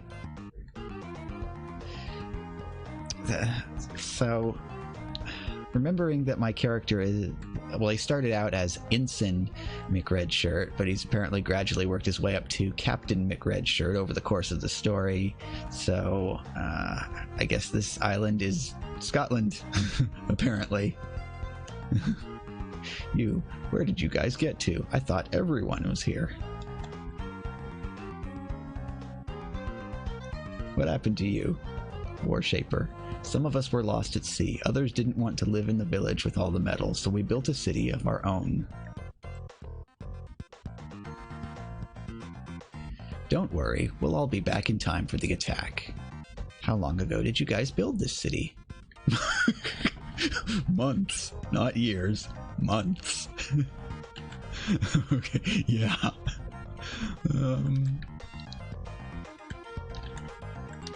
That recent, huh?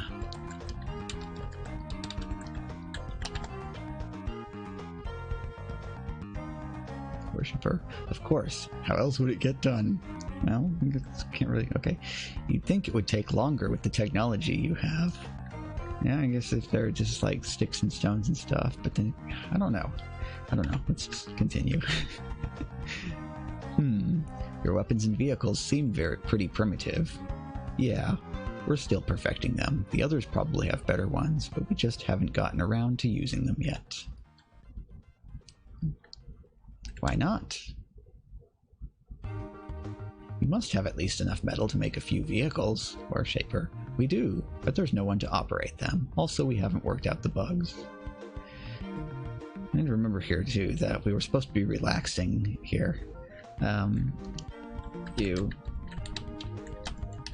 This is all quite interesting, but now I am more interested in the drinks promised earlier.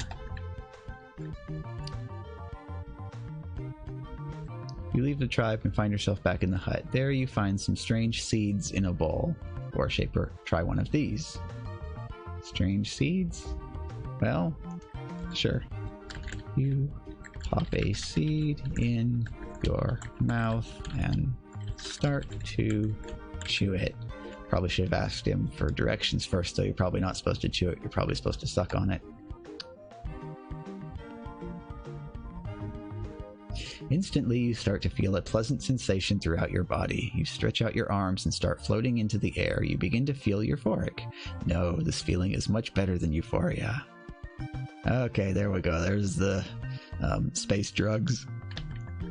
In fact, we'll tell it as such. It's space drugs. Normal drugs only make you high as a kite, but space drugs make you high as a starship.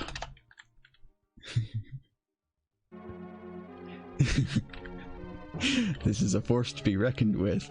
You start making any silly hand gestures you see, and soon the entire hut is floating. The worshippers are laughing uncontrollably, and you join in. I'll agree with that. You're about to float out of the hut, but you decide to stay grounded for one last hurrah. Who's ready to party like an idiot?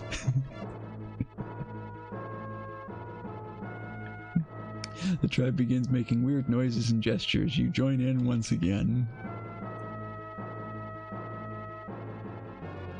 Soon the entire island is involved in this mass madness. This is too much. You're drunk on the power of the space drugs. You do not appreciate this. Suddenly, you hear a loud noise that makes you jump. You look out the window to see what caused the noise, and you see nothing. It's just a normal boat. Well, I'm not sure how a normal boat would make a loud noise, but However, you notice it's heading straight for the island. What's going on? Everyone calm down, it's just a ship. The worshippers stop their antics. but they're still not in their right minds. One of them starts wobbling towards the portal. You stop him with a firm hand on his shoulder. What are you doing? Worshipper. Opening the portal for the boat. The drugs were putting thoughts into our heads. We had to stop the ritual to make sure we didn't kill ourselves. So what's all that? So that's what all that was? Yeah. It's a good thing you showed up, or none of us would have lived to see the real invasion. I don't understand. How could some drinks cause that much mayhem? That doesn't seem possible. It is if you take them. The old priests gave us a few seeds to celebrate our new city, but we added them to the drinks as well. Startlingly, they worked. I can't believe no one thought to try this before. The effects are so obvious when you stop to think about it, but people don't think when they're high. Yeah, I guess not. It's a defense mechanism. I've heard of that. It's better to shut people out so they don't have to face their problems. Exactly. So how did you know to show up? The space boat saw me. It's headed towards the center of the island. Should I meet it? Yes, I think we should team up against the other two. It's a good thing you broke that mirror, or none of this would have happened. Alright, this is time to get back on track here. All of a sudden, you hear Picard's voice. Computer. Binge program.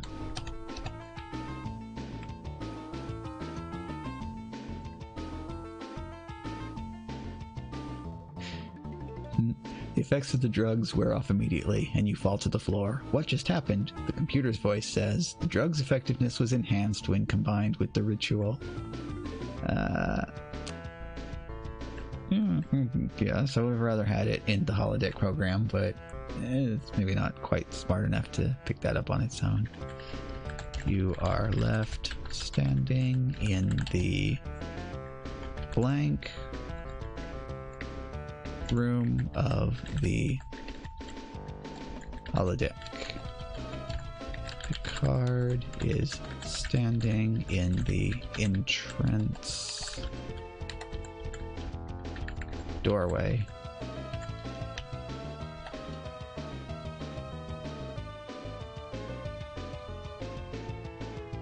Picard, so you decided to see if I was trustworthy in an official capacity. How did it go? You. Which part?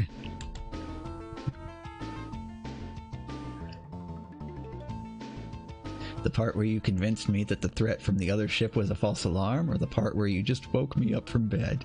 The second part. It went well?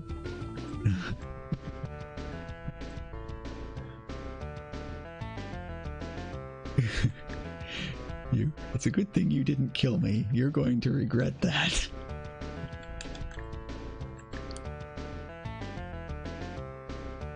I'll always remember to keep a spare phaser on me from now on. Picard, I would have thought you'd be happy that there was no invasion.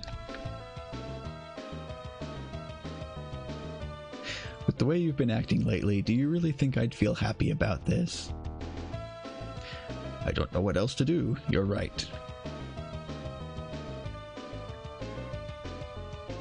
There was something else you wanted to talk about. Yes, a change in plans. We will be leaving the team behind. What? The mission has become too dangerous and we cannot afford to take a team of 14. The other ship is far more powerful than I first thought. We would probably lose half of the team within the first week. I think the AI has also lost track of our impending attack from earlier as well, so...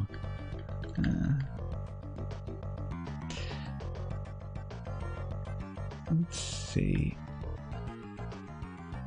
Looks we should probably end this little adventure off in a hurry here. So,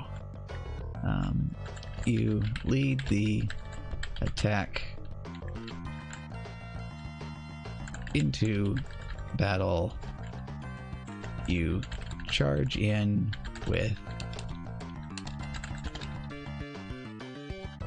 Reckless, abandon, comma, Leroy Jenkins style.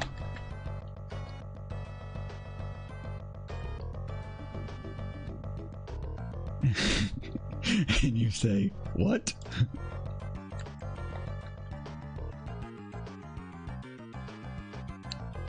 We don't have time to train them before the first battle. Picard. Okay, so it just completely ignored what I typed in, it looks like. Picard. I know that. That's why I want you to stay here and train the new team members. You. Back it up then and try one more time here.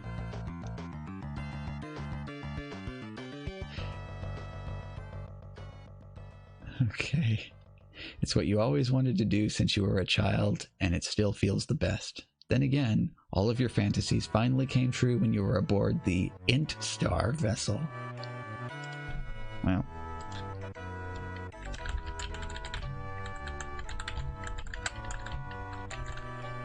The battle goes horribly wrong. You barely escape with your life. The next time you awaken, it's aboard a ship headed towards the heart of the Empire. That'll learn you to take drugs. Okay. And then the last thing, the moral of the story is, I learned to do this from another stream that I've been watching. The moral of the story is, no one ever really has to take risks. Alright. Well, I guess that'll do, game. That'll do.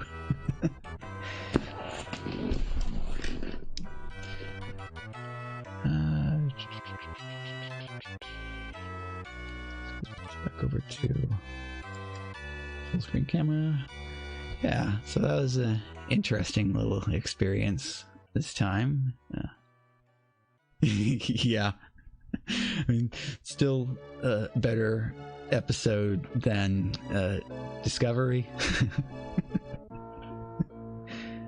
Yeah. I haven't actually gotten any chance to watch Star Trek Picard yet, but I've watched all of the videos that Red Letter Media have done where they rip it to shreds.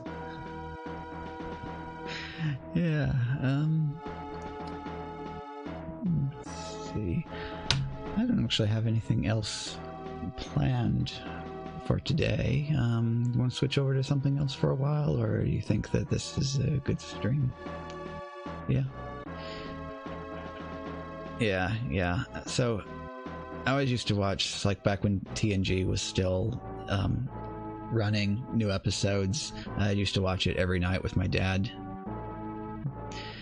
Yeah, TNG always came on at 9 p.m. and then at the end of the 1 hour at 10 p.m. was always my bedtime.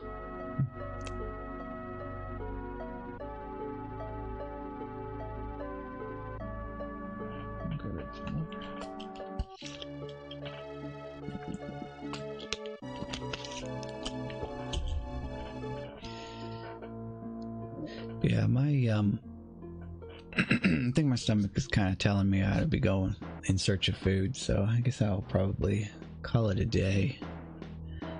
I'm thinking that Saturday is going to be my next stream again, starting at 7 p.m. local time. So that is UTC -6. So basically, I usually start at 6 my time, so that's just 1 hour later. Actually, it'll be the same time as it was last week, so.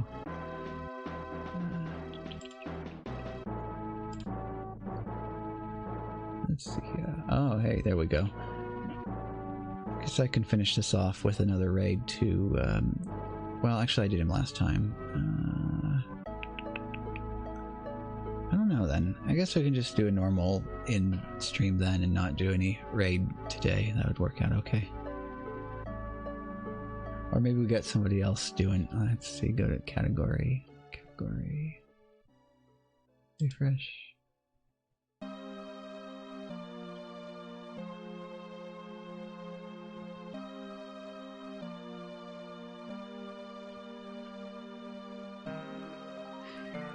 I don't really see anybody that'd be a good choice for a raid today, so I guess we'll just end the stream. So to everybody that was still here, thanks for watching, and if anybody is going to be watching the video later, thanks for watching the video. Y'all have a good evening, and bye-bye.